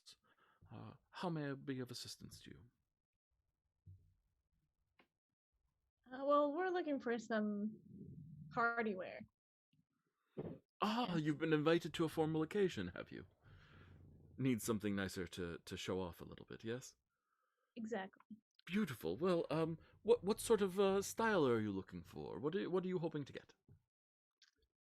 Maybe something kind of flowy, robe-ish. Mm. Yes, a modern classic, of course. It's all in vogue right now. Yeah, of course. Do you want it custom made, or are you happy to take? And he flourishes out, and he's got like a pretty nice. It's like a hybrid. It's somewhere between a dress and a robe, in the sense that it's a dress, but like it sort of looks a little bit like a robe. It's very fashionable. Looks very nice. Um, that uh, I definitely feel like that looks perfect. I'd be happy to wear it, but I don't know if it's gonna fit you, Narash. Yeah, I was looking for something in the same sort of world of fashion, kind of suggesting the old Cavanian fad. I always thought that looked good on me. Oh, interesting. Of course. Well, I don't think I have anything that's officially from the Kavanian fad currently, considering the violence and all. But all that gauche business. But certainly one of my beautiful seamstresses and designers could whip something up for you, no problem. Oh, that'd be wonderful. And how quickly could you make that happen? Are we on a crunch of a deadline? We are rather on a crunch of a deadline, yes. When do you need to buy? What time is it? This is a last minute thing. You need it by this evening. Yes, I accepted this invitation, and I don't want to insult them. I said I would come in my old style. It's kind of a thing amongst us friends. Well, why don't you come back with me, and we'll take your measurements, and we'll just have to figure out a way to make it work. I do that. Yeah. So he takes you to the back, and someone takes your measurements, and just like buffs around, and Monsieur Goon speaks to you, and speaks to them, and just sort of just does a quick sketch for you, and shows it to you, and says, "This is sort of what you're looking for." You have no idea, but we'll say that someone goes with you, and like points out something that makes it a little bit more Kavanian, and he nods and shows it, and the designer goes and gets to work. I just make sure we have a slight slit there for the tail situation. That would be really helpful. I know it's not traditional. It would just Oh be no, please! I have worked with many people with manticore tails before. oh, great, wonderful. I should never have doubted. No, of course it's particularly when working under a deadline, sometimes things slip through the cracks. It happens.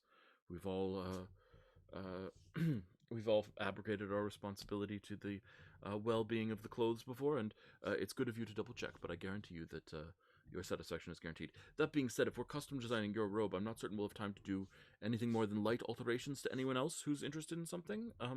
Any of the four of you interested in something particular? Yeah, I'd like something kind of on the fashionable side, but easy to move in. Hmm. Anything like that. like a trouser that's baggy enough to masquerade as a skirt. There we go. This is all the rage right now. I have to admit, it's called the sea shoal pattern. Mm. Sounds lovely. Yes, of course. Yeah, and he brings you over, and he's got like a bunch of different things. They're all slightly different, but they get the sort of vibe across. They're all very easy to move in, and are also very elegant and very flimsy, and will provide no protection whatsoever. Sounds good. So Lexa is going to pull a like a sequined dress off of a rack, and she's going to bring it over to Nova and say, "Hey, look, I found something. I found something perfect for you. You should try it on. Ugh. I think this would look so good on you." Monsieur Goon, do you have anything that will fit over full plate? My Oh, dear, come on. going to a You are formal not- event and you want something to wear over your armor? Fine, under the armor. He like lowers his glasses and looks at you. What? Armor to a formal event? How gauche. Ugh. Oh, I guess like some pants or something. You got to take. When's the last time you took that took the armor off, anyways? You know I never take this off. Do you sleep in it? Exactly. Technically speaking, you get exhaustion if you sleep in armor, but do you sleep in it? I'm just curious. Well, I probably don't then, but Okay. I sleep Basically. with it right next to me. Yeah. Do you bathe Gauntlets, with it on? gauntlets under your pillow. Gauntlets under the pillow. The gauntlets are the pillow. Let's be real. Right? Yeah, Febreze. Right? Lots of Febreze. Okay, fine. I'll get a dress or something. We're not wearing armor. Okay, whatever. You can pick something. It's fine. Selexa, what do you put Nova in?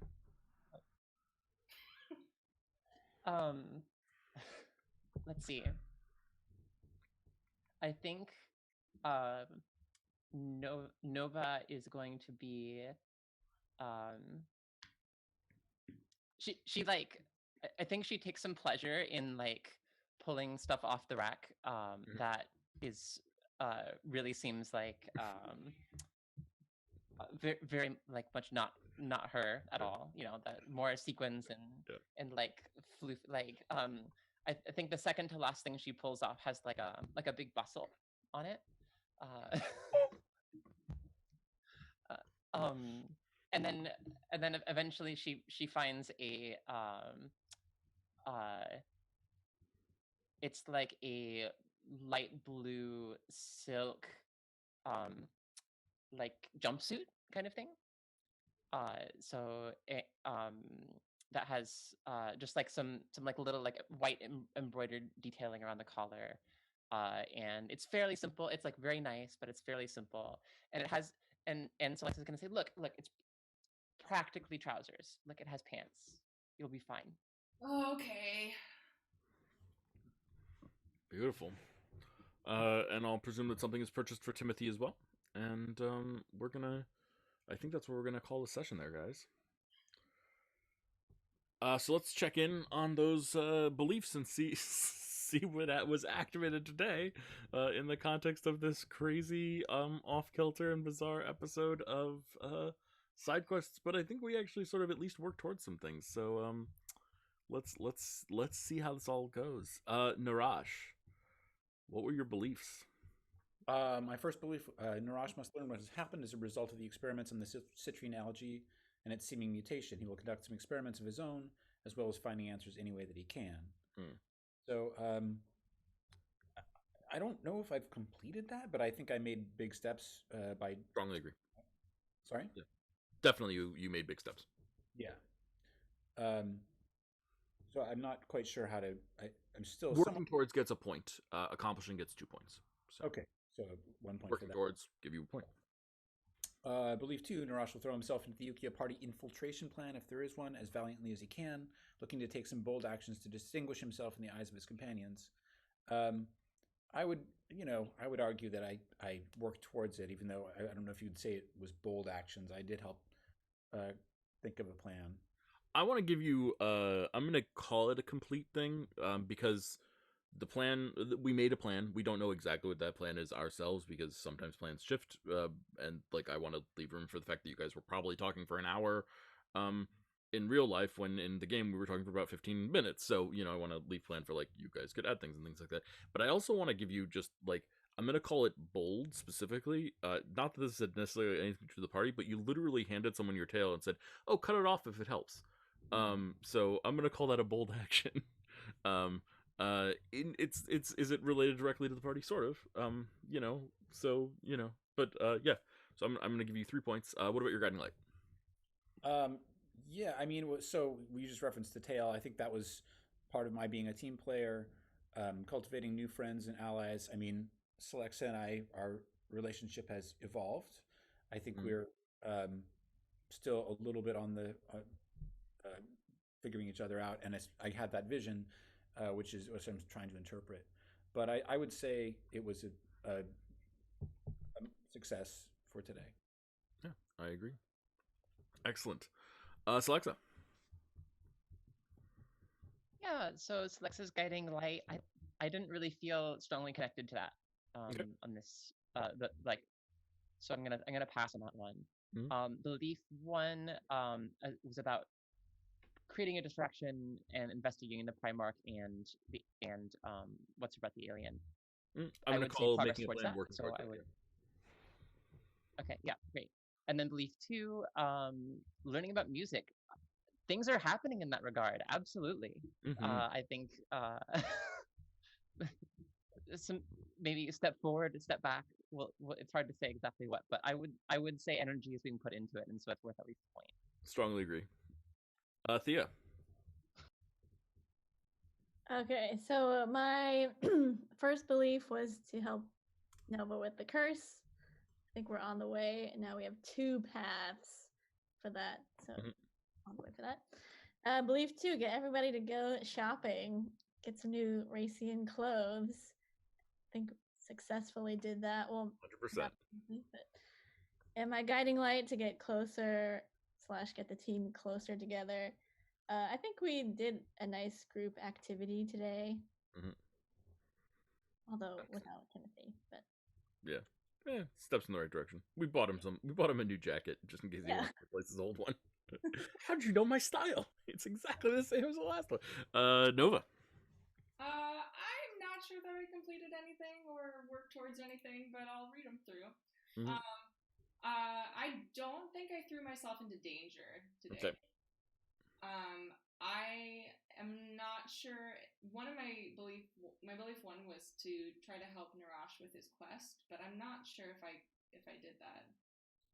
I think, the infiltration of the party planning is partially, there's a couple different things there, but part of the reason is to help Narash with his quest. Do you feel like you were interested in helping Narash in his quest? Did you ever bring up like, hey, let's not forget that this is partially about finding Shadra? Do you feel like you brought that up? I'm not sure. I think I did offer to help with the algae near the beginning of the quest, so that's maybe the closest. Okay, yeah. I'll give you a point towards it. That seems reasonable to me. And then my belief too was I wanted to test out Ruin, and that did not happen. Well, it's still there. He kind of wants to chat with you a little bit, hang out. Yeah. Timothy. All right. I definitely jeopardized myself, I think, for the betterment of humanity. So guiding light, yes. Going out. Belief 1, going out into nature to recenter myself.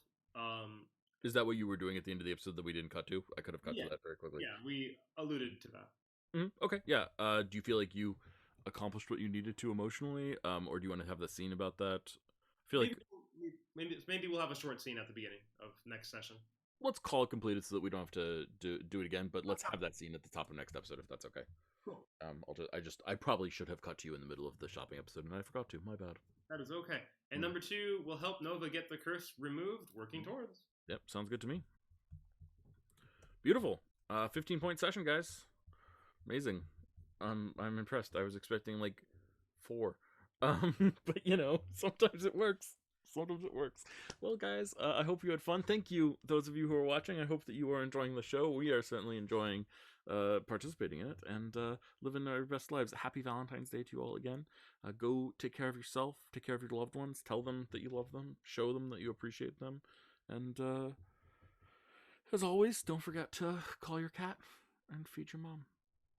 Bye, everyone.